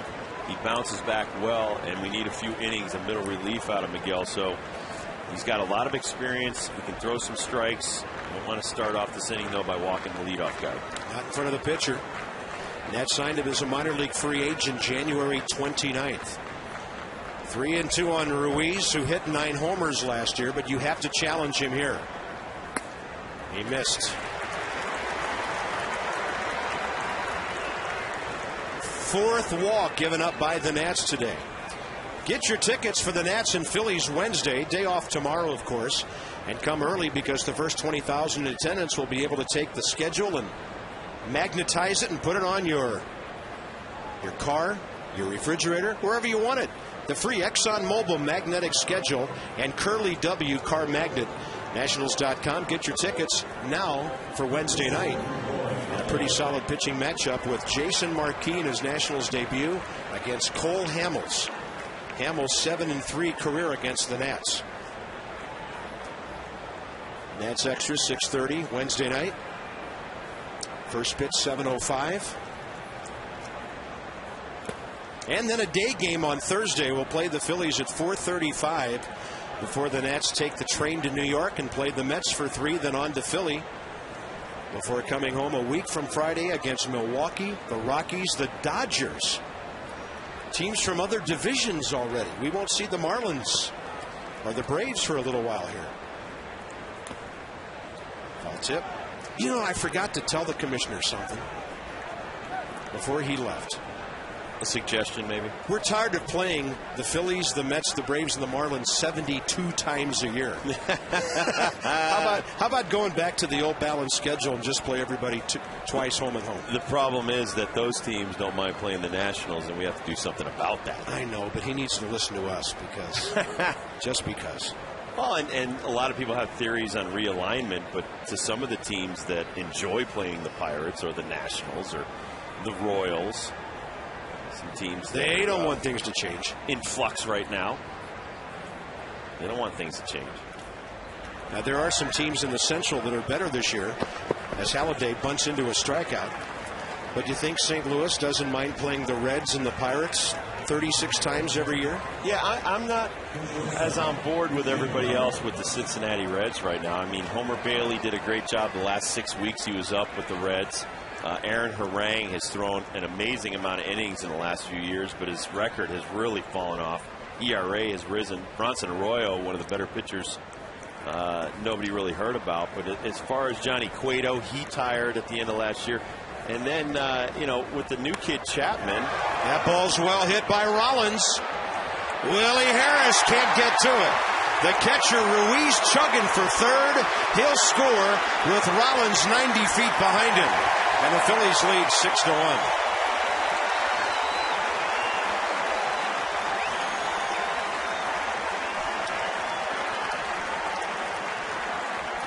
Jimmy Rollins runs great last year. He had a lot of doubles and triples, but not as many as usual. You see it looked like a change-up that stayed up in the zone. Great effort, by the way, by Willie Harris as he just takes a beating right here going against the wall. Laid out. Did the best he could to try to make a great play right there. Ruiz comes all the way around, but that leadoff walk, once again, coming back to bite the Nationals pitching staff. You folks might remember it was a dive like this, even though it was on the left field line, on a catch that won a game for the Nationals at Shea Stadium 2 years ago. He came up holding that shoulder, hit the ground hard there. Infield in, doesn't matter.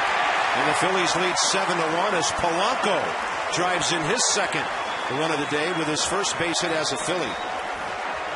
But Rob, the story I was going to tell you about Polanco, you know who George Kissel was. Oh, absolutely. George Kissel, one of the great teachers of the game in the history of baseball. He was a teammate of Babe Ruth. And he was the minor league guy for St. Louis who taught all the young kids how to play this game. When Polanco came to the major leagues in 1998, George Kissel said he has the best knowledge of the strike zone of any young hitter I've ever seen. And that goes back to like the 1930s. So when George Kissel said that, that really meant something. George tragically died in an automobile accident 2 years ago, but he taught more baseball than most people in this game. And Polanco, one of his prized students. Well, the Phillies are the Phillies again, aren't they? Jason Bergman getting loose down in the bullpen right now. Well, it's a question of knowing the team you're facing and putting too many balls in the hitting zone. And Batista right now does not have the stuff he had 10 years ago, so he's got to be on the outskirts of the hitting zone. And boy, this is just a team, if you make a mistake or a walk, they make you pay. They've out-hit the Nats 9-4. Utley batting, Ryan Howard on deck again.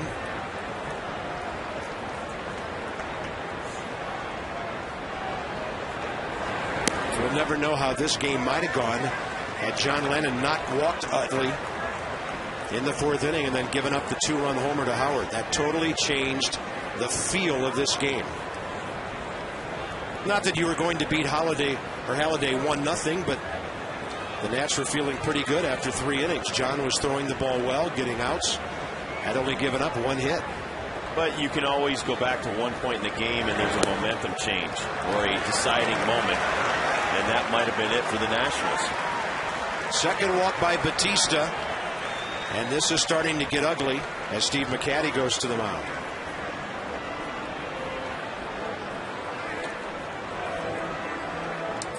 Well, I think Steve McCatty's probably going to tell him what a lot of people are thinking, that, hey, you got to be careful with this Phillies lineup, and the more you give free passes, the more dangerous you make them. You give them a lot more opportunities and ammo to just bury you. Let's revisit our trivia. It surrounds opening day. I'll say Steve Carlton. Oh, geez. I'll just say Warren Spahn. Seaver. Tom Terrific. I was thinking it would have some kind of Phillies or Nationals tie to it. Maybe Walter Johnson. You gonna tell me he had more starts than Cy Young, who started like 1,000 games, won 500? Yeah, I thought he pitched opening day like 40 times. Yeah, exactly. I'm not buying that answer there. I'm going to go back and check that myself. Here's Ryan Howard. Fastball away, 1 out here. Ryan Zimmerman has to play about 25 feet from the third base bag because of a runner at second. But the double play is in order here, but we're not talking about a ground ball hitter. Left field line, that ball is slicing out of play.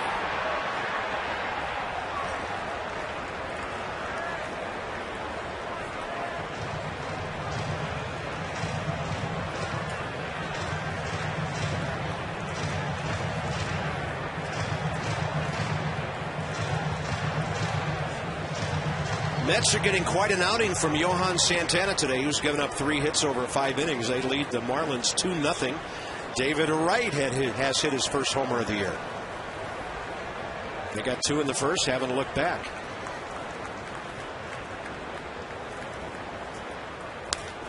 A little chopper. Just time for 1 out here. Dunn will do it himself. He'll turn around and look at Polanco at third. And that's 2 outs.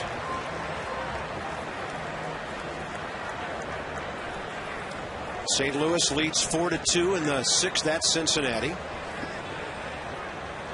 The Pirates at home with the Dodgers. Interesting matchup for opening day. 3-2 Bucks in the 4th. And the Rockies have a couple of early runs at Milwaukee. Everything else in the National League later. President Obama's White Sox lead Cleveland 2-0 at home in the 3rd. And the Blue Jays have a 3-0 lead at Texas early. Behind Sean Markham, who's throwing well. What was that? Burley versus Westbrook in that White Sox. Westbrook coming back from an injury. Paul Konerko homered in the bottom of the 1st.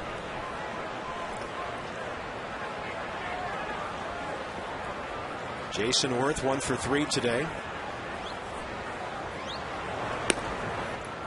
Got Lincecum versus Oswalt in that nightcap out there in Houston. Sweet.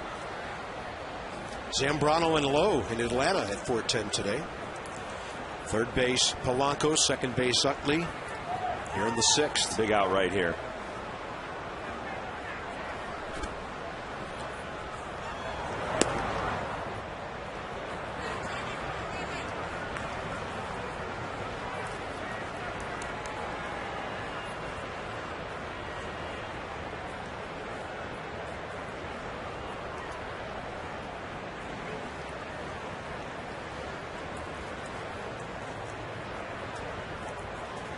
Two and one with runners at 2nd and 3rd.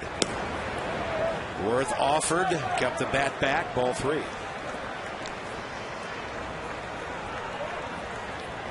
Well, last 2 pitches were almost identical, just off the plate here, away from Worth. You see it right there at the end, nick the corner, but Jerry Lane says no. To both of them. 3-1 with Ibanez on deck. And Ibanez will be facing a right-hander, either Batista or Bergman. And hopefully he'll be batting next inning. Now it's 3-2. A lot of giddy up on that fastball by Batista. He might be holding back something. Is it up there in the 90s? Worth 1 for 3.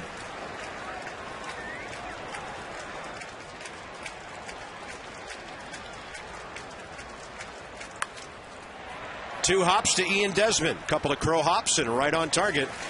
And the Phillies will get a couple, and they lead it 7-1. Nothing like opening day and a barbershop quartet in our nation's capital. Bye.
helped him to the finish line while Honest Abe stole the race. Willie Harris on one pitch, bottom of the 6th on the way, and Chase Utley throws him out. Honest Abe. Let's see. Come on, Abe. Break the tape. You know, Abe didn't run real successfully early in his career. Did nothing but lose. But he never loses these days. Nationals box score in game. Not a whole lot to show except for one double by Zimmerman and RBI. A single by Morgan. One by Willingham with a walk. A double by Pudge Rodriguez. That's been it. Thanks to Mr. Halladay. Trying to win his 149th big league game.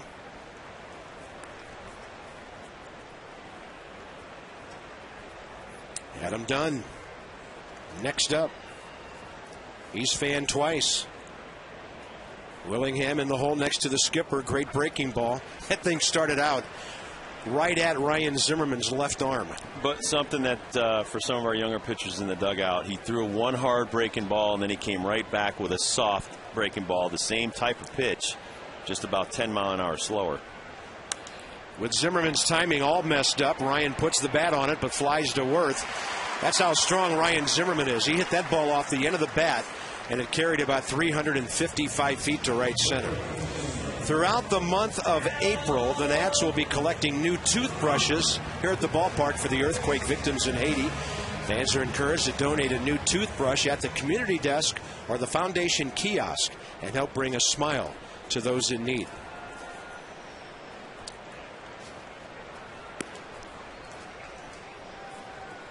Bases empty, 2 outs, and here's Adam Dunn.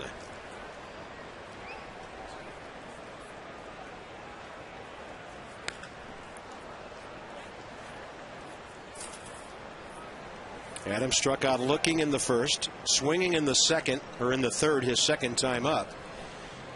He struck out 177 times last year, but walked 116 times and had an on-base average of 398. Little roller to Ryan Howard, and the Nats are going quietly right now in the middle innings. It was 1-0 Washington after 3, 7-1 Philly after 6.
Key to successful telecast, Rob.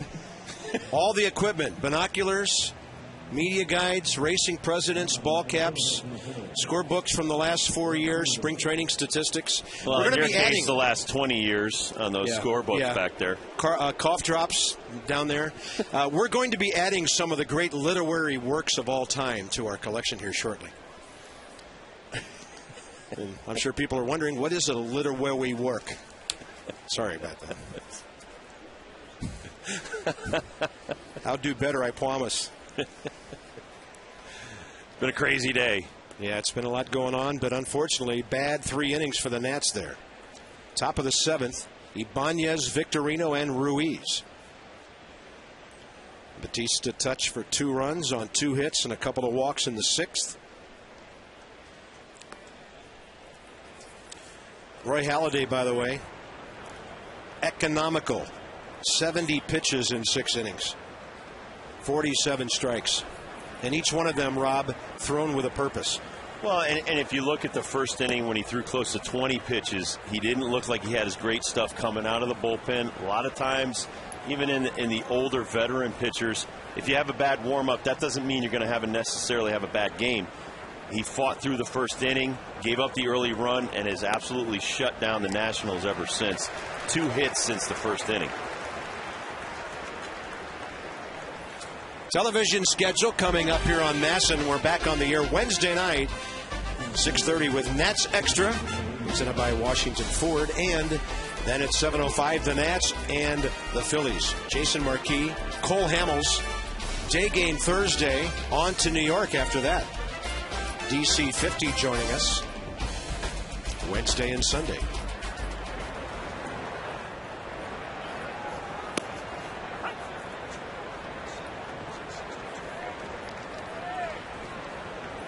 Shane Victorino, a thorn in the Nats side again, no matter where he bats in the lineup.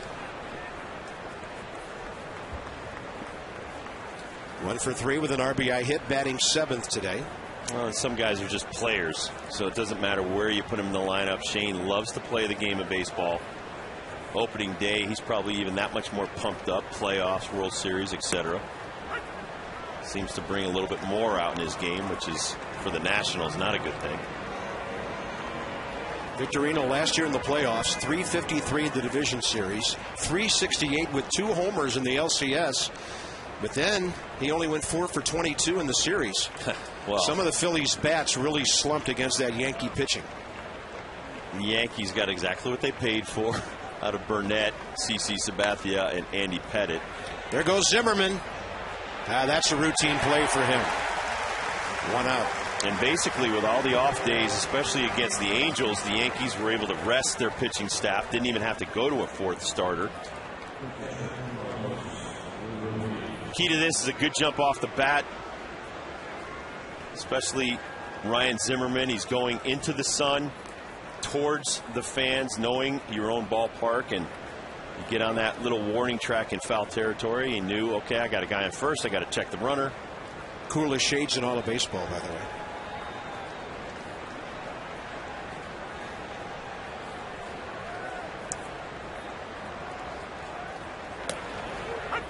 You know, you start winning Gold Gloves and Silver Slugger awards, you get the cool stuff. You know, pretty soon he'll be getting his own shoes with his name on it. Man, he picked up some hardware before the game. President didn't get to throw the first pitch until the Zimmerman hardware store was on display down there. Fighting a pitch off, and the number 8 hitter Ruiz is on for the 3rd time today. 2 walks and a base hit. Well, he's a pain in front of the pitcher, too. He is a thorn in anybody's side. I mean, he has gotten better with the last few years at just being a clutch performer. You see him fighting off the pitch. He knows job 1, get the best and the most out of the pitching staff. Job 2, add a little bit with the bat, and he does a great job at the bottom of the order. And knowing that Halladay's coming up, we're going to wear Halladay out here. I think, what is this, his 4th at bat in his game or 3rd at bat? I mean, he's bunted twice, has a base hit. So he didn't have a lot of at-bats with the Blue Jays, but we're wearing him out today. 38 his entire career.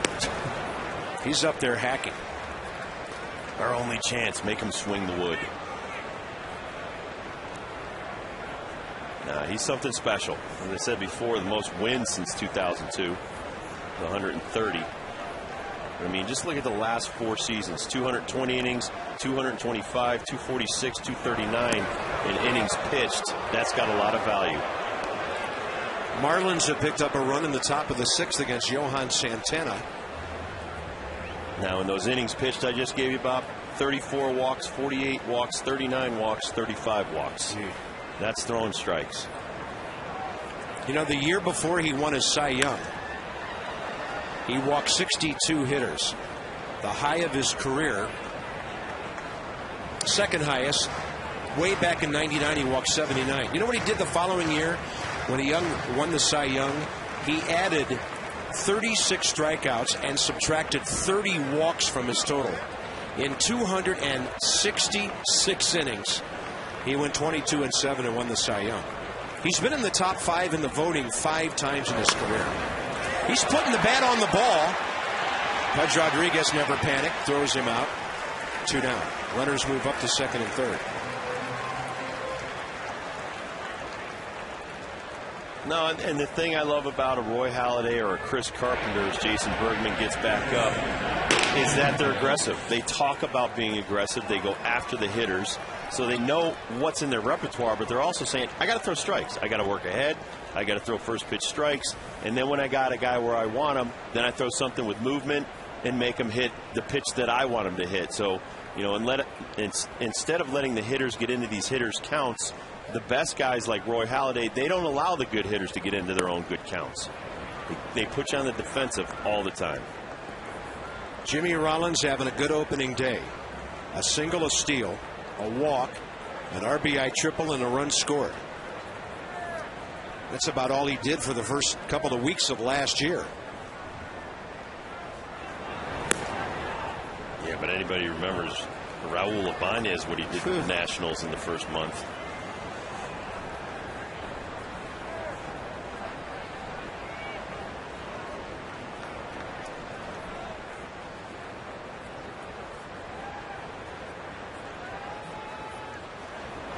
Well, and if you've also noticed, just like the Nationals like a particular player, look at the players over on the Phillies.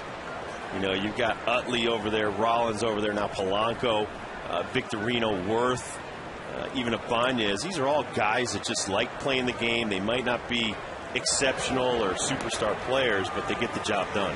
Now they walk Jimmy intentionally to take on Polanco. Victorino. It was hard to replace Aaron Rowan. A rough inning in 2/3 for Miguel Batista, who gives up 3 hits, walks 4 batters, one of them intentionally. Phillies are trying to make it a total blowout here in the 7th. They're already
post game presented to you by Verizon Fios.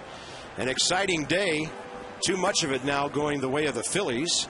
Jim Riggleman's post game visit with the media. And Jason Marquis and Cole Hamels on Wednesday. Rob and I will also contribute. We love Nets Extra post game. Well, we love Johnny and Ray. Can't get enough of those guys. Here's Polanco. 1 for 3, but 2 RBIs on a sac fly and the base hit. He'll make you throw strikes. One of the most perfect number 2 hitters in baseball. Well, you have to be unselfish to be a perfect number 2. He won a Silver Slugger. He can hit. A couple of years ago. Also, there's times where you sacrifice statistics. He gets a hold of that one and takes it to left. And Polanco has hit a grand slam that makes it 11-1 Phillies in his debut.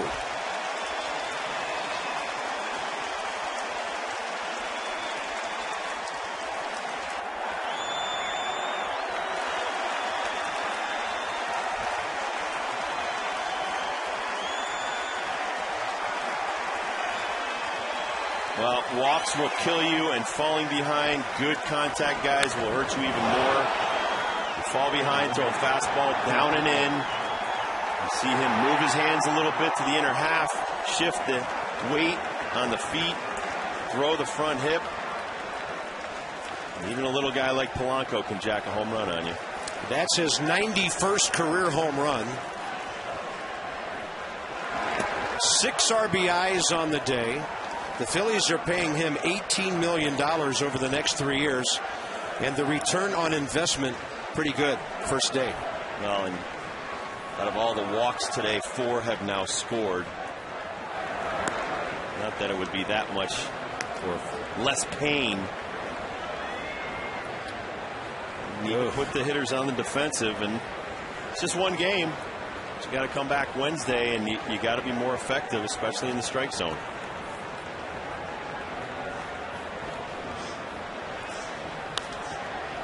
Second Polanco career grand slam. Fly ball to center. Nyjer Morgan has it. Against 2 pitchers, the Phillies score 4 in the 7th. After 2 in the 6th, 5 in the 4th. They do it this time on only 2 hits. And as we arrive at the 7th inning stretch, the Phillies lead the Nationals 11.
Bottom of the 7th innings. First 7th inning stretch of the regular season.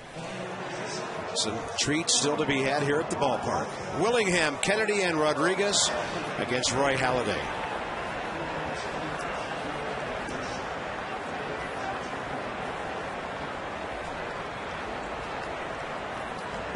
Josh Willingham with a perfect day, a walk and a base hit. Strike one from Halladay.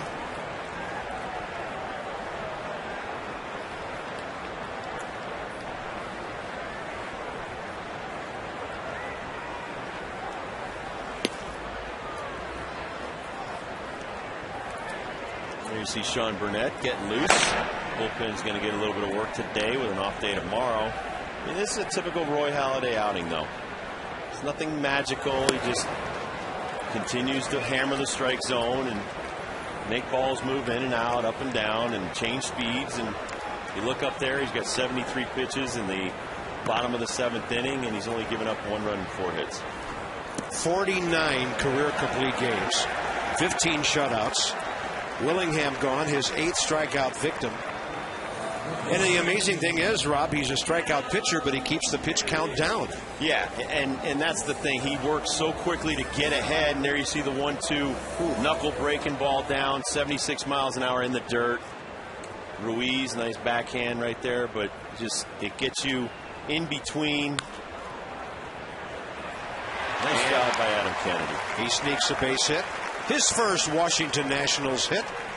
Adams 1 for 3 today. Well, with the president in the ballpark, a guy named Kennedy has to get a hit on opening day. Our copyrighted telecast presented by authority of the Washington Nationals and may not be reproduced or retransmitted in any form, and the accounts and descriptions of this game may not be disseminated without the express written consent of the Washington Nationals.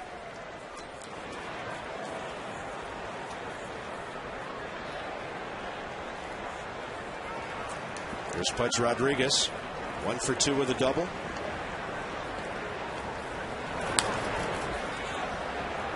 As I said earlier in the game, Bob, that only 6 times out of 32 starts last year, Halladay didn't go past the 7th inning. And that just shows you what a workhorse he is and how he gets stronger as the game goes on. But now people will get to see Roy Halladay in the States instead of being in Toronto, and you'll realize he's one of the top 5 pitchers in the game.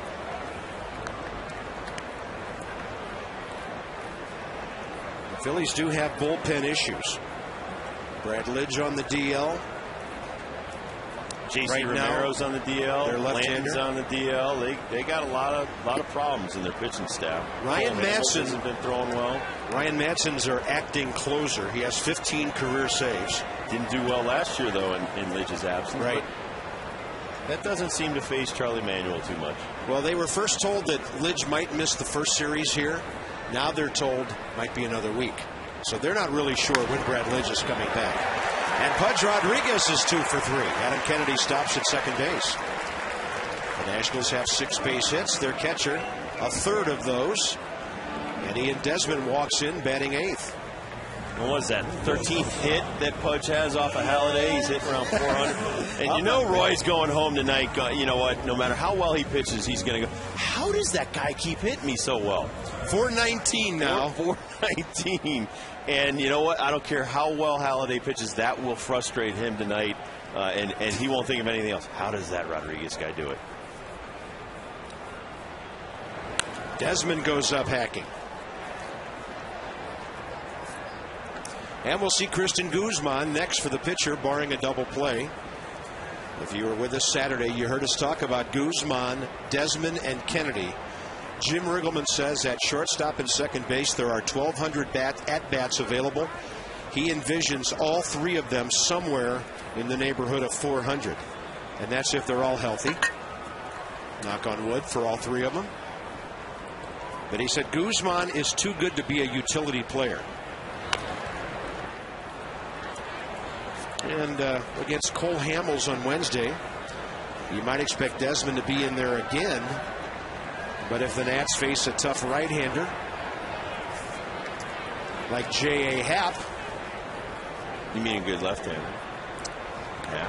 No, I'm saying if they face a left-hander, they would, or a right-hander, they would probably have Guzman in there. I was thinking of Kyle Kendrick. He's pitching Thursday. The Nats don't see happen this series. So we could see Guzman start the series finale against the lefty. I guess it'll be kind of a daily thing. And, Rob, it'll be interesting because the skipper said that Guzman's going to play some second base, and he's going to put in an appearance in right field here and there. Well, that's the key to moving forward with Christian Guzman is how well Willie Harris and Willie Taveras do. Desmond went, and he's gone. Halladay fools him with a breaking ball. He and Desmond 0 for 2 with a walk, and that's strikeout number 9. So here's Guzman. Well, Roy was working him in, and look at this right here. It's a great breaking ball. You see the rotation. Great job by our ex-Mo. And Ian's thinking, God, I was looking in, and now you go away, and he can't even complete his swing. A little bit confusing, but he's one of the best. Christian Guzman hit .284 last year in 135 games, 531 at bats.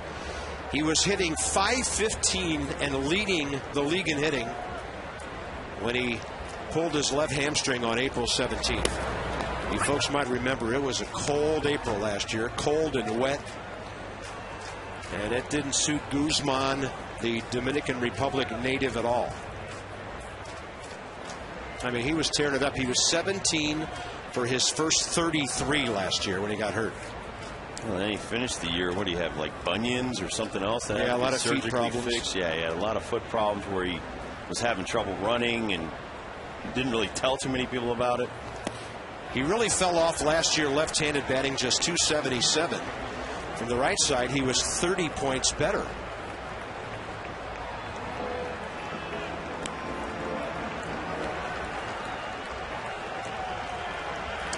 Kind of surprising that he hasn't been better than that left-handed in his career. 1 ball and 2 strikes. The Philly fans here are clapping for an end of this inning. Halladay with a changeup. He's turning the ball over now. He's throwing like a screwball. Little lab work out there with a ball game like this. It's unbelievable watching him. This may be him going to the 5th or 6th in his repertoire, saying, you know, I got a little bit of space, 10-run lead.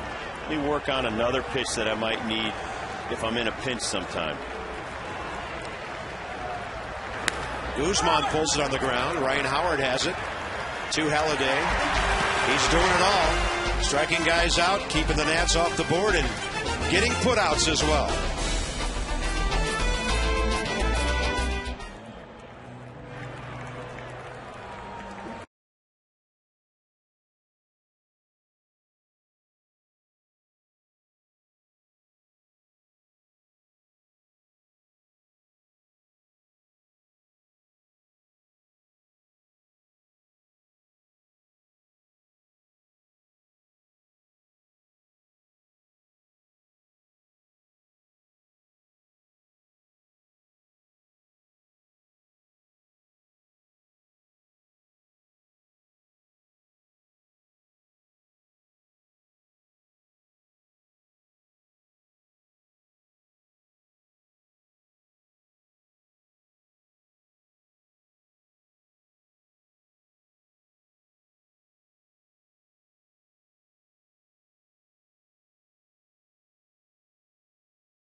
Started 100 years ago with President Taft throwing out the first pitch, then Hoover, then FDR, John F. Kennedy, LBJ,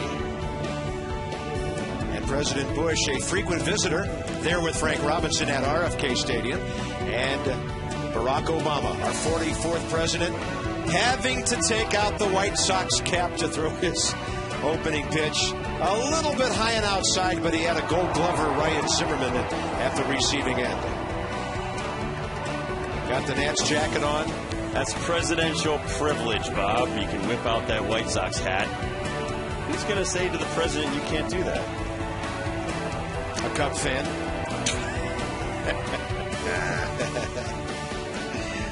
He did have a good line, though. He said, and Guzman takes over here at short.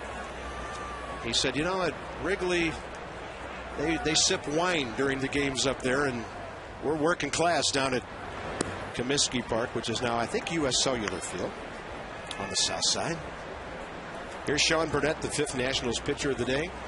27-year-old lefty acquired with Nyjer Morgan for Hanrahan and millage last year. A gem of a deal on June 30th by Mike Rizzo that I think will pay dividends for this ball club for some time to come. But we were honored, in case you weren't with us, to have the president in the booth with us for a full inning.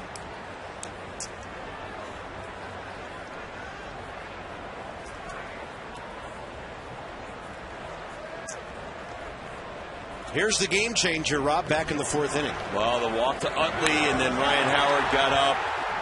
Rolling breaking ball. That pitch was left up in the zone. You saw Ivan Rodriguez way outside, and that pitch was up and in. And broken bat flies by the mound. This is Guzman. Nice close play and safe. Called by Mike Winters. Interesting. It's great hustle, though, by Ryan Howard, who, by the way, 8 stolen bases last year, was caught only 1 time. Davey Lopes does a great job of teaching base running skills to the Phillies players. And here you see him get sawed off right out of the box. He's digging, and this is a wonderful play. Barehanded is the only way to get it. Guzman flicks it over there, and I think he got him, but I need the Exmo maybe to see if it was a bang-bang play. Right? No, he got there. That's great hustle. You're up 10 runs. Ryan Howard, their cleanup guy, is hustling down the first baseline. And Burnett throws a strike in there to Jason Worth. Milt Thompson serving as first base coach. Davey Lopes tragically lost a brother in a fire over the weekend. Death in the family. He's not with the Phillies right now. Hopefully Davey, a great baseball man, will be back soon. But their hitting coach, and a very good one, Milt Thompson, handling things over there at first base. Our sympathy and prayers and best wishes go out to Davey and his family. Absolutely. A former Nationals coach under Frank Robinson, who really, really cares about this game and how it's played. One of my favorite players growing up with the Dodgers. Yeah. Talk about some of those great Dodger teams. Well, he was the glue guy on that infield next to Bill Russell and Ron Say at third and Penguin. Garvey at first. And a little chopper. Burnett, one play, first base. Just to be safe, Adam Dunn makes the tag. And that's the first out here in the top of the 8th with Raul Ibanez coming up. Purchase a 4-game Grand Slam Flex plan. You get a 5th game free. Plans start as low as $68 a seat for the whole thing. Visit nationals.com/Grand Slam or call 202-675-NATS. Spend less, get more. Go Nats.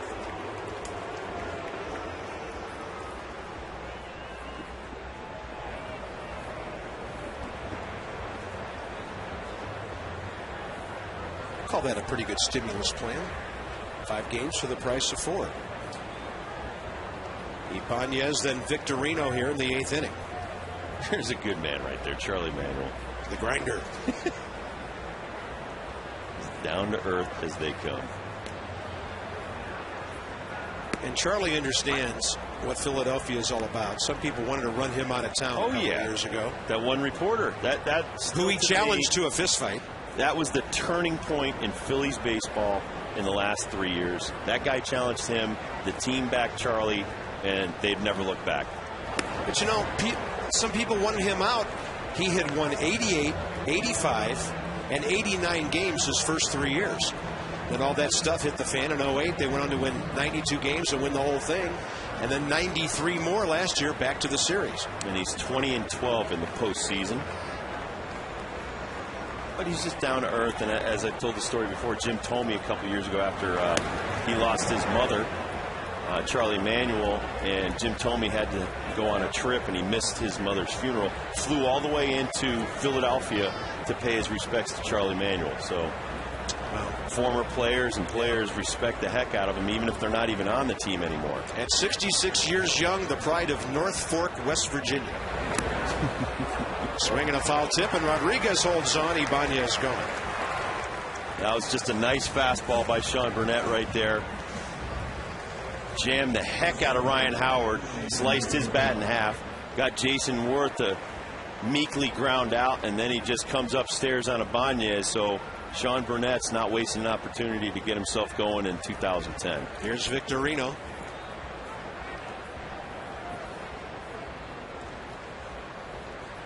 Well, the Pirates are all over the Dodgers today in Pittsburgh. 8-2 Bucks in the 5th inning. They don't have Matt Capps to close games for them anymore. And a lot of times, Bob, this is the most difficult situation for a reliever.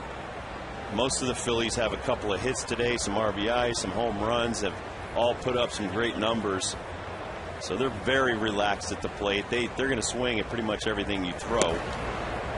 Except, of course, now Victorino's going to try to work a walk. But for the most part, you got to be even more on your game as a reliever coming in this type of situation, because there's no momentum on your side of the field. Remember the kid we saw in Pittsburgh last year, Garrett Jones? He's already hit 2 home runs today against Dodger pitching. Breaking ball in there. 2-1. I'm interested to see how this Hayward young man does. In Atlanta. They started that game yet? I don't think so. I think it's 4:05. Zambrano and Derek Lowe at 4:10, just to be exact. Yep. The Nats will see the Braves here on Tuesday, May 4th. That'll be our first look at the Atlanta Ball Club. The Nats will play on the road the weekend before that in our first look at the Marlins. Well, I hope we don't have to see Jurgens and Hansen. Kind of interesting. The Nationals will see Milwaukee, Colorado, the Dodgers, and the Cubs before they see 2 teams from their own division, Florida and Atlanta. The schedule gets a little stranger every year.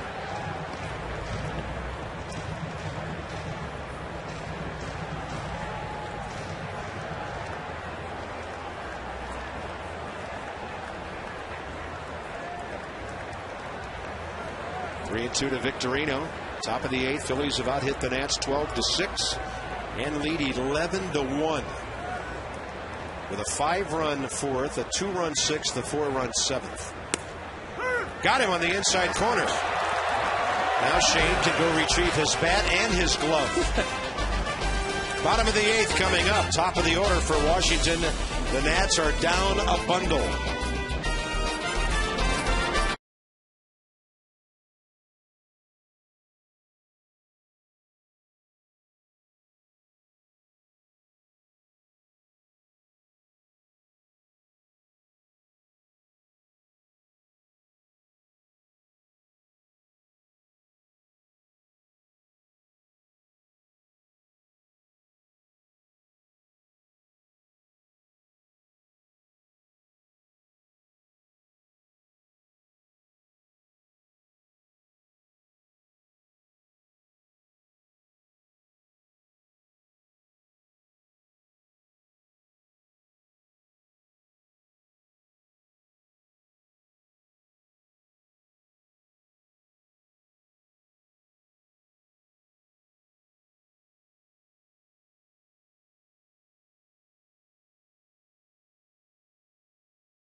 Stadium. 11-1 Phillies right now over the Nationals here as we go to the bottom of the 8th inning. And you see the game summary right there. Rodriguez 2 for 3 with a double off Roy Halladay, and that's been pretty much all the offense other than Zimmerman's RBI. But Polanco, a huge grand slam home run, and then Jesse English, 1 1/3 innings pitched in his major league debut, the 25-year-old from Oceanside, California. And he had the breaking balls working. He got a big 2-out ground ball and a big jam to get out of an inning, and then he came back. Got Ibanez on a weak ground ball to second base. When you don't have overpowering stuff, you got to hit your spots. Another ground ball. Ian Desmond gets a chance. And Jesse English, a great 4-out outing today for his major league debut, Bob, and it was a nice job by the young man. Hey, never hurts to have another left-hander out of that bullpen. Sean Brett can't do it all himself. And especially those guys in the middle of that Phillies lineup with Utley and Howard and then Ibanez. If you're a left-hander and you want to pitch a lot, especially in the National League East, come to the Nationals. 24-year-old Antonio Bastardo, 5'11", 193. 6 games, 5 starts for the Phillies last year with a high ERA. They signed him back in 2005. And he's from Hato Mayor of the Dominican. Well, and for the Nationals now you have 6 outs to kind of leave a little bit more of an impression in the Phillies' mind for Wednesday's game.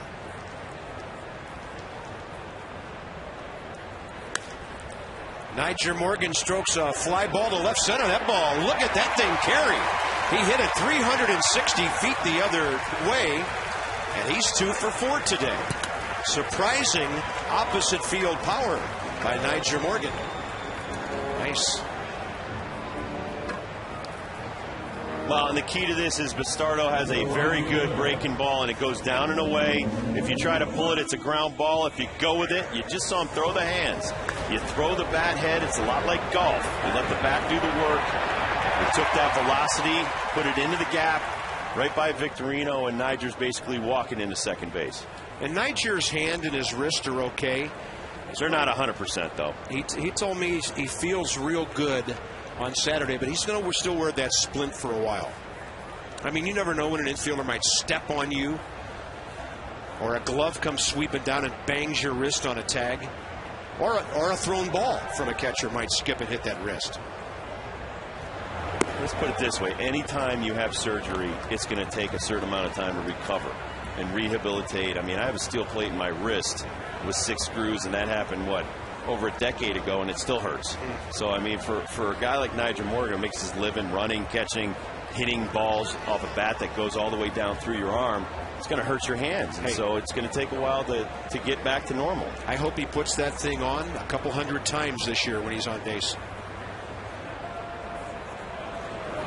I hope he runs across home plate about 120 times with that thing on. That would be sweet.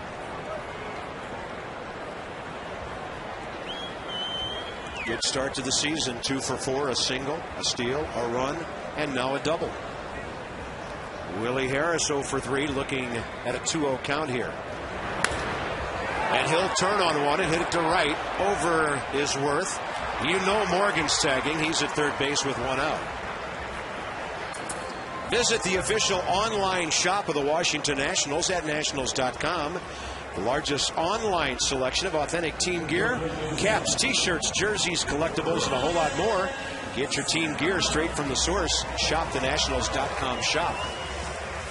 And for you fans who like to keep score, we do have a fresh batch of scorebooks in the team store here at the ballpark this year, both out in left center field and behind home plate. And there's the former Yankee, Ryan Bruni.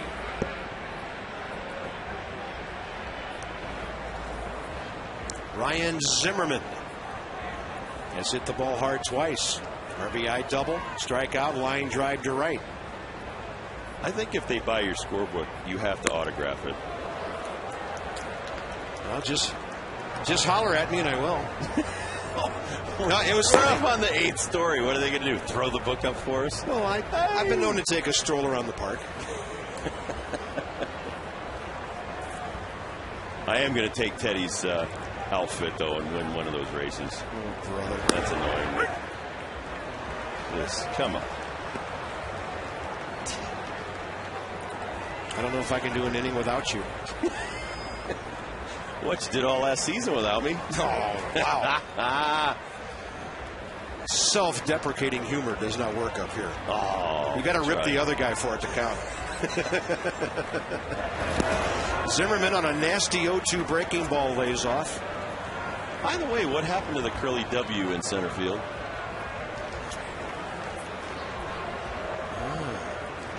Disappeared this year. Oh, yeah, on the turf. We have a new groundskeeper. We have a new groundskeeper, and you just said no more W's? Well, maybe you have to maybe you have to win one before they put one out there. Okay. That would be that. That would be legit, wouldn't it? That's legit. Swing and a miss as Bastardo blows one by Zimmerman. We do understand they've taken some seats out of the front area of the red porch this year out in left center and installed some more stand-up and picnic-type areas. Well, if you're Bastardo right here, he does a great job of tying up Zimmerman's hands. He can't get extension. Tries like he might to try to catch up to that 88 to 90 mile an hour fastball, but that was perfect pitch placement. Let's see if Adam Dunn can collect an RBI before the day's done. A couple of strikeouts and a ground ball. He's 0 for 3. Come on, big man.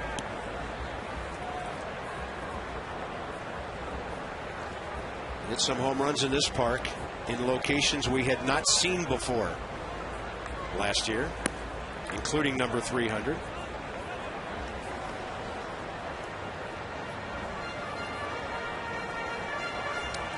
Adam starts the season with 316 home runs. He hit number 300 against the Braves. And a 2-0 pitch coming. It tails down and in on him, ball 3. And you see Bastardo doing a great job of tying up the middle of the order Nationals' hands. Zimmerman, he jammed him in, struck him out, and with Dunn, those last two pitches, 93, tailing back in on him. You see Adams' great batter's eye. Hopefully this one's down the middle and he swings at it. 4-pitch walk. The Nats have 2-on-2 out for Josh Willingham. Jason Marquis makes his Nationals debut on Wednesday night against the Phillies. Cole Hamels for the Phils. Nats Extra 6:30 pregame, 7:05 on MASN HD. Game 2 of this 3-game series. And then a 4:35 getaway day game on Thursday. Charlie Manuel a little deeper into his bullpen, and we'll be back with Josh Willingham in the batter's box in a moment.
Compares sales event.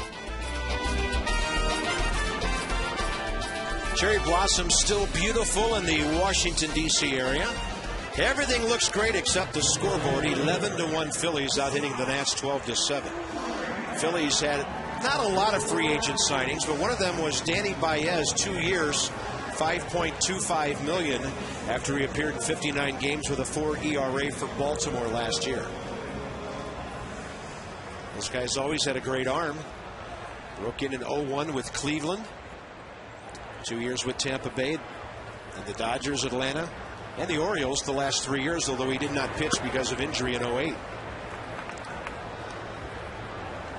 Danny is from Cuba. And here's Florence, Alabama's Josh Willingham. A walk and a base hit. 1 for 2 today. Right at the shortstop, Jimmy Rollins to Utley, and the Nats are gone in the 8th inning. To the 9th we go. It's 11-1 Philadelphia.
Debut for Jason Marquis.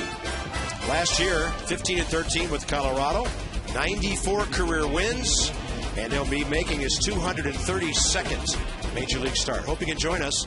There's Willie Taveras, who will play center field here. Jim Riggleman in a blowout situation, trying to get his pitchers some innings, and his defensive guys a few touches here and there. Well, and Charlie Manuel doing the same thing, Bob, as Brian Bruni comes on right now, and he was with the Yankees last year. There you see his numbers.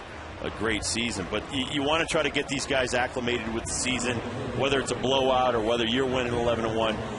If you can work guys into a situation, I mean, I'm sure Charlie could have gone a little longer with Roy Halladay, but you're just coming off an off day, and now you're going to have another off day. You want to get your guys game ready.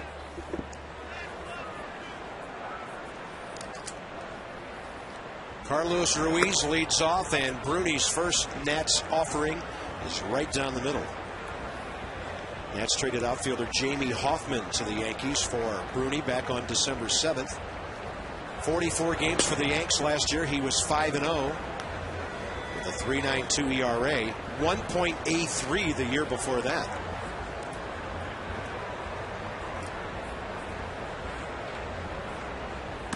And Mike Rizzo and company tried to do a little bit of a fixing job in the bullpen. Brought in Bruni, signed Matt Capps to close, but Bruni can close. Sean Burnett and Jesse English and Batista. Still got Bergman out there. I mean, it's just going to be a question of the guys that get the most work do the most consistent job. Hopefully nothing wrong with Pudge Rodriguez here as Jim Riggleman and assistant trainer Mike McGowan come out.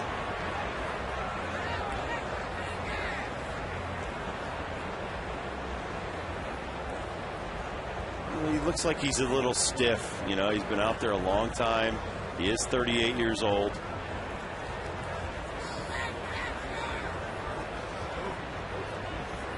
Anything on this reach here? Well, Bruni throws really hard. That pitch right there. You know, when I threw to Joe Oliver and I did that, he didn't like me after the game. So they hate having to reach up and stretch out their extremities, and so that probably barked the shoulder a little bit. And he's probably going, oh, thanks, Brian.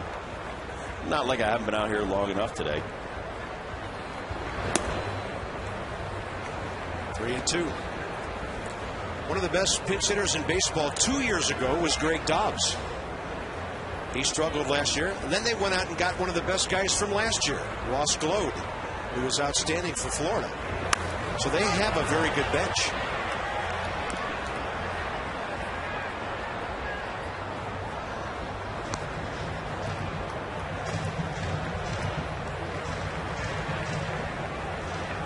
When you're a team like the Phillies and you're going to be competitive and you know you're going to be competitive, you're thinking of every scenario that could go on in a ball game, and I think they have pretty much everything covered. Leadoff walk. The 8th walk issued by the Nationals today. Let's have a look at our Ford drive of the game back in the 4th inning when the Nats actually led in this game, Rob, 1-0. Well, and this led to 5 more runs in the inning. And it was just a changing point of the ball game, a decisive moment. Your Washington Ford dealers driving the game. I can't believe that guy fumbled that ball, and then it sat right on top of his water bottle. When you're supposed to get a souvenir, it finds you. Here's Greg Dobbs, who last year as a pinch hitter was only 9 for 54. These late inning pinch hitters love to come up hacking. Willie Harris really battling the sun for the first out. Well, and Bruni crushed that bat, and Brian's really throwing hard.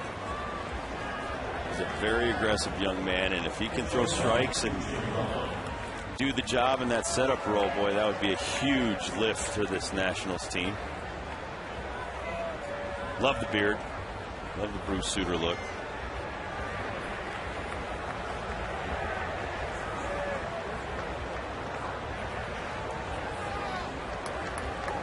Are there any clean-cut late-inning relievers anymore? Not that I know of. I'm sure there's a few. They all have to look sinister. That's the problem, is they're not all sinister. I mean, Brad Lidge is probably one of the nicest guys I've ever met. And it's hard to go out there and put on a facade and make people think you're mean and nasty. The ball on strike. Well, the Mets have exploded. They now lead Florida 7-1 in New York. Josh Johnson started that game. And I guess for the Mets, Santana being healthy enough to pitch the opening day tilt is a good sign.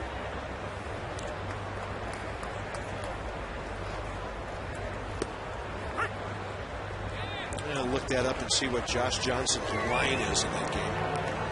The Nats have been very tough on him over the last few years. Josh didn't have a great spring. He went 5 innings today, gave up 5 hits, 4 earned runs, walked 4, struck out 3. Santana 6 innings, 1 run on 4 hits. Welcome back. That ball is jacked and hooked and foul down the right field line.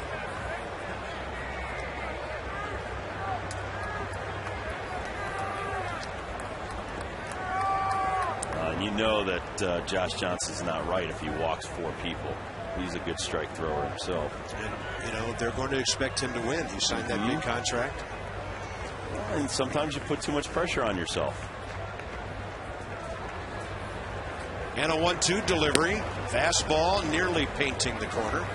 Even Josh Beckett. Josh Beckett's trying to sign a multi-year extension for an awful lot of money, and he just didn't look like his normal self last night. 1-2 pitch right here. Got Pudge Rodriguez on the black. Tries to frame it. You saw his glove move right at the end. Caps missing way upstairs for the 3rd time. So Bruni is kind of overthrown a little bit, Bob. And try to rein yourself back in here and try to get a ground ball right here. You usually especially with the infield double play depth, have a good shot at getting Rollins. That's in there. And Jimmy Rollins is gone for the second out.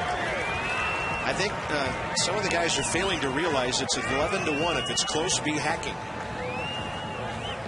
Victorino called out last inning. Rollins here. I was just told that Beckett signed a 4-year, $68 million extension. So I guess you go out, you get blown out by the Yankees. They pay you some big money. But Bruni hitting the black right there. And maybe the 2-2 pitch was, or the 1-2 pitch was a strike. So in a 10-run blowout, though, and that's what I like about the Phillies, they're still going up there expecting to earn a strikeout and get good at bats in their 5th and 6th at bats. David Herndon. Placido Polanco 2 for 4 with 6 RBIs today. And that's a good month for some people. Yeah. Hope he doesn't turn into the Emilio Bonifacio of April 2010. Nah, I like Placido. He's a good dude. He won't have that cocky air about him.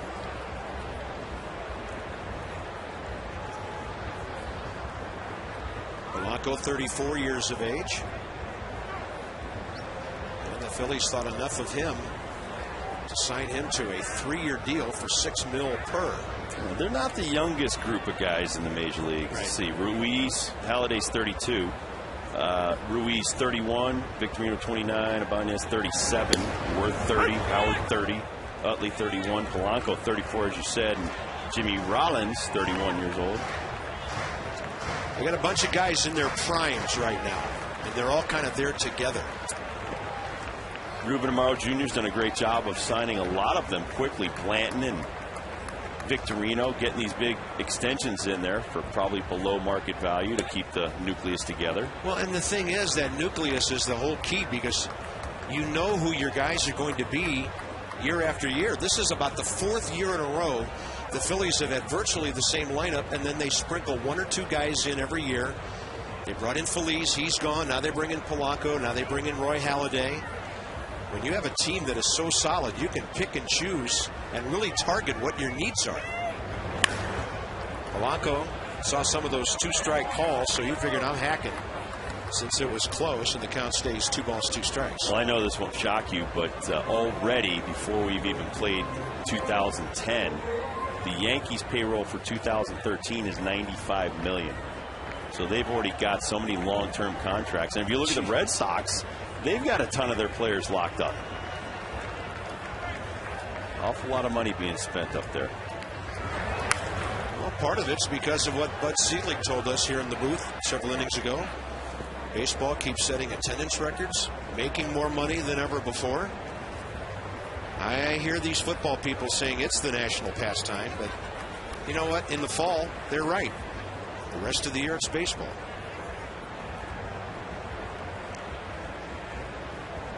This game's been around about as long as all the other major sports combined. About what, about 135, 140 years? You got to go back to the 1850s, 60s to the origins of this game. Look at Polanco just serving the ball into right field. That guy's some hitter. 1st and 3rd, 2 outs with Chase Utley coming up again.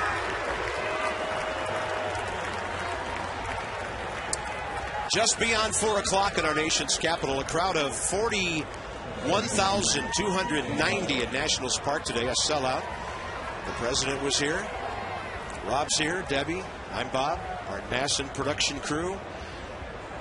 And it was a lot of fun for 3 innings until Ryan Howard hit that home run. The next inning, they knocked out John Lannon, actually that same inning. And the Phils have been on cruise control ever since. Chase Utley, a base hit, 2 walks. He's 1 for 3 today.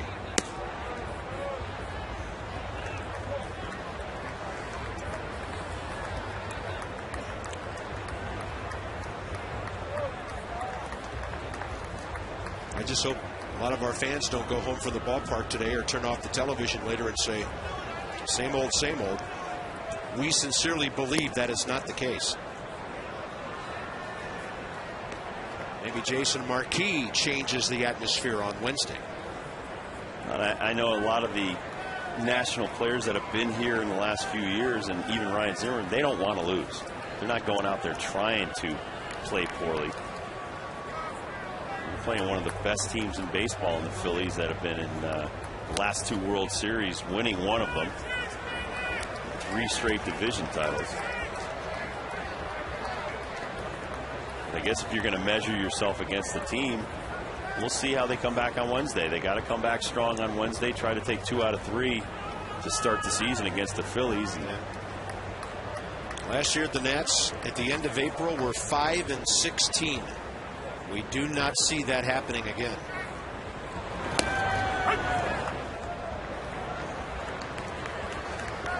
Brian's getting a full inning of work in today. 26 pitches so far in this inning.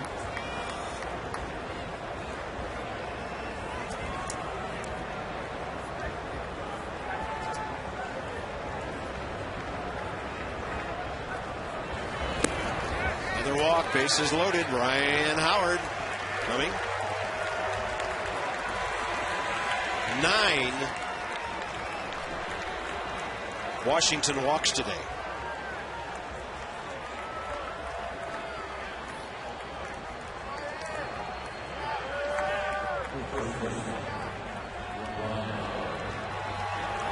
And for Brian Bruni and some of the other relievers today, knowing you're only going to face the Philly hitters probably 1 time through the lineup, and you'll probably get pinch hit for.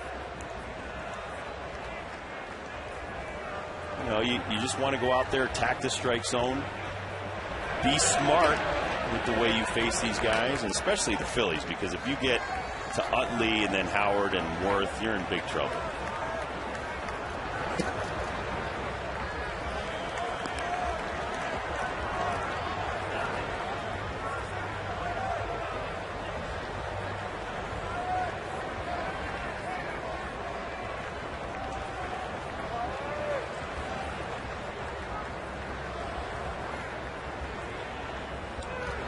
Ryan Howard's now hit 223 home runs, already number 6 in the all-time Philadelphia list.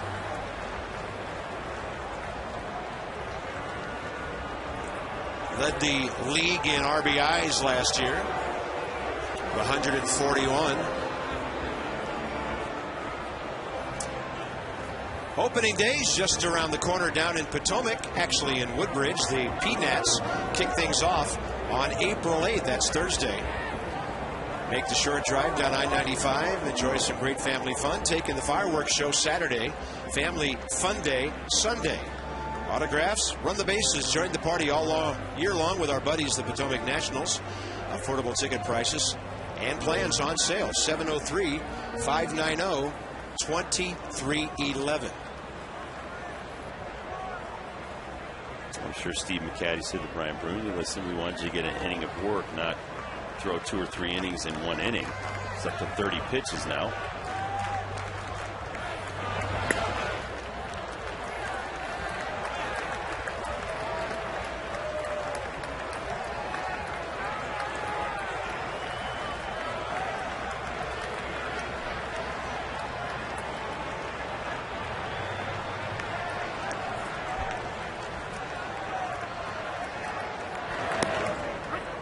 High strike to a big man.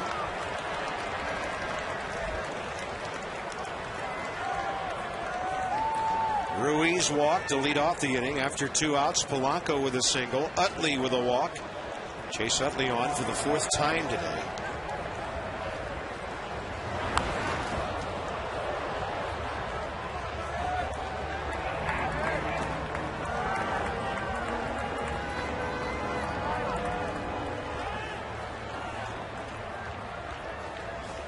It's not that shabby. 8 grand slams for the 30-year-old. I believe his most recent was against Chiron Martis last year. Thanks for reminding me. Runners going. A ball hit hard to center. Carrying, and Willie Taveras is there to grab it. That thing might have been knuckling on him. It was hit so hard. Now we got a fast guy out there. To the bottom of the 9th inning, the president graced us with his presence earlier in the day. And right now, he's at home watching MASN HD.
After that 1-0 lead, Ray, pretty tough after that. It's hard to find a weakness in that ball club, Johnny. The pitching, the defense, the offense, just very tough. But it boils down to when you talk to the Nationals brass, we talked about shoring up the defense. Defense looked pretty good today, and not throwing a lot of pitches. And we walked 9 hitters, so you can't do that. We did that last year, so not a lot of improvement there. Just one ball game though, and against a pitcher that's awfully tough in Halladay. And I'm thinking to forget about this as quickly as you can. Take today off tomorrow. Gather your thoughts. Let's go get them again on Wednesday night. Yeah, this is a different ball club with a different attitude, a different year. I didn't expect everything to just start right out of the bat. Lannon-Halladay matchup didn't look good on paper. Lannon really good for the first 3 innings. And then he hung a breaking ball to Howard, and they took off after that. 11-1 as we go to the bottom of the 9th. Let's go back upstairs to Bob and to Rob. Thank you, Johnny. Thank you, Ray. We'll see you gentlemen on Nats Extra Postgame, presented by Verizon Fios. Kennedy, Rodriguez, and Taveras for the Nats in the bottom of the 9th. And actually, it'll be Kennedy, Rodriguez, and Morse. Mike Morse came in to play first base for Adam Dunn. I couldn't agree with Ray more. I mean, you don't expect them to totally change their personality overnight, but you're trying to change the culture. And it all starts with the pitching and the defense. And the defense did their job. I mean, there were some guys diving for balls, making great plays out there. The defense was strong in the infield. Even Dunn made a nice heads-up play. But just need some guys to throw some strikes and cut down on those base runners, those 9 walks. I don't know how many of them came in to score, but it just puts too much pressure on the defense to come up with a wonderful play. 4 of those walks out of 9 scored. Still would have been a 7-1 ball game, but I think that a lot of times you put a couple extra guys out there and it changes the mindset of the defense. Adam Kennedy fouls one out of play to the left side. Adam 1 for 3 today. We don't want to make the Phillies hitters any more comfortable than we have to.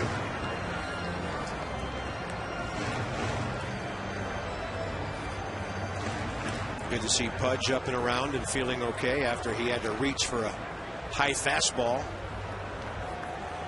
I don't want to have to put you to work, but how many runs did they score in the first series against us last year? Okay. I recall the Phillies coming in here and just putting a lot of runs up on the board.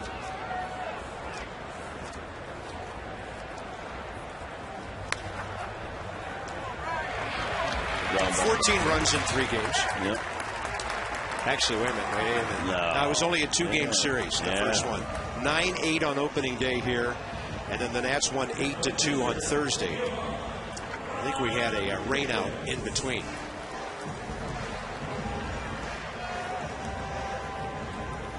Not that you have to play a perfect game against the Phillies, but they're such a good team offensively. We got to take it out on Cole Hamels. And what you said, Kendrick is Thursday? Yeah. So they're splitting up Hamels and Happ. Yeah, the two lefties. Well, they got the 3 H's, the Triple H. Halladay, Hamels, and Happ. And that should make Charlie very happy.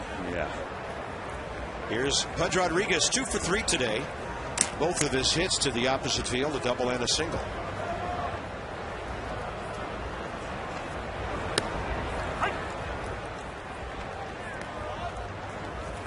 David Herndon, the pitcher. Phillies got him in the Rule 5 draft last December 10th from the Los Angeles Angels of Anaheim. There's Mike Morse, who came in to play first base last inning.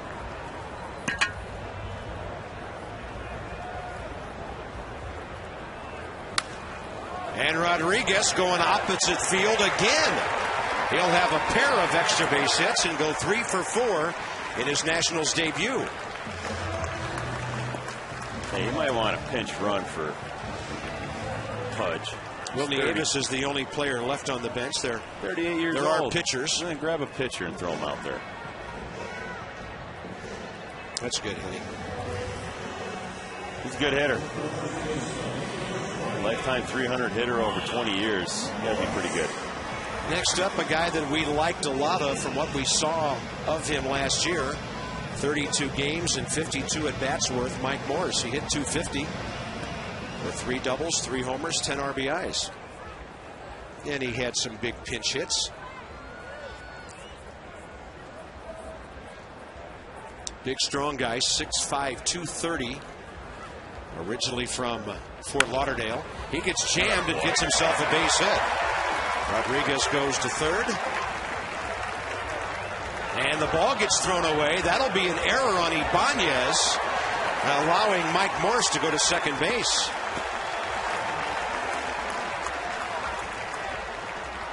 Well, Ibanez came up kind of shaking his arm. He hadn't had to make a lot of throws today.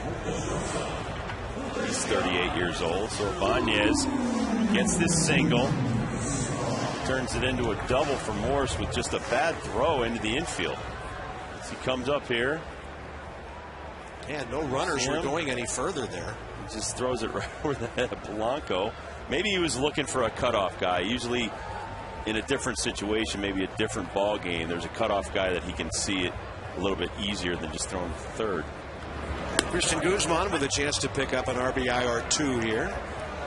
Came into the game as a pinch hitter in the 7th, stayed into play shortstop. 11-1 Phillies. The hits are 13-9.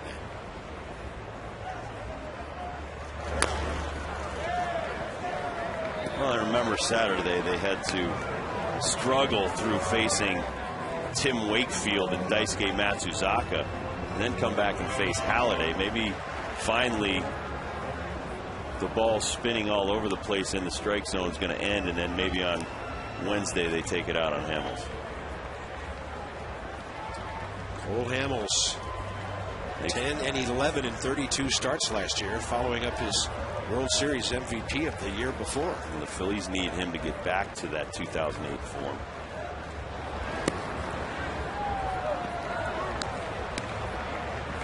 No doubt Cole Hamels has great stuff. It's just a question of the sequencing, throwing more strikes with the hard stuff. I mean, he's got one of the best changeups in the game. Got to be able to set it up. 1 ball and 2 strikes to Guzman. Runners at second and third, 1 out. High strike. He's gone. 2 outs. I'll say one thing about Jerry Lane. He's been calling the high strike all day. Let's check out the pitch track on this moving sinker right here. You throw it right at the hip of the lefty. You see Ruiz move inside. There's where the glove was, and that's where the ball ended up. So great late movement there on the 2-seam fastball. Willie Taveras hit only .240 for the Reds last year, but he was oft injured. A right quad, his right hamstring, and his left wrist, limiting him to 102 games. Now, didn't he still steal like 25 bases last year? Out of 31 attempts. That's ridiculous. And since 2005, he leads the major leagues in bunt hits with 121, almost 50 more than Juan Pierre. And he has 4 fewer infield hits than a guy named Ichiro. I mean, Tavares is one of the fastest guys in the major leagues. It's all about contact with Willie. Good job to lay on that breaking ball. This kid's got some good stuff. That's a nice breaking ball. Throw that in with the 92 sinker.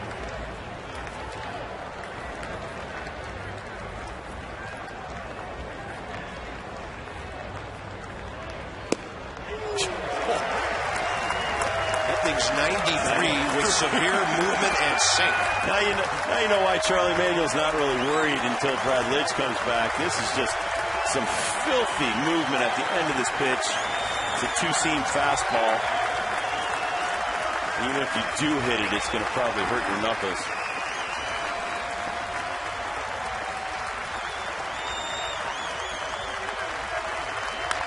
And Tavares up the middle.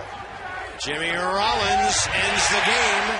And in right around 3 hours and 5 minutes, the Phillies beat the Nationals 11-1 on opening day. The Nats led early. It was all Phils after that. And for Rob Dibble and Debbie Taylor, I'm Bob Carpenter. Thanks for joining us today from the ballpark with a Gold Glove, a mascot, a president, and then a Phillies blowout. Join us Wednesday. Coverage begins at 6:30, Nats and Phillies. This has been a presentation of Masson. Stay tuned now. Nats Extra postgame coming up right now. Brought to you by Verizon Fios with Johnny Holiday and Ray Knight.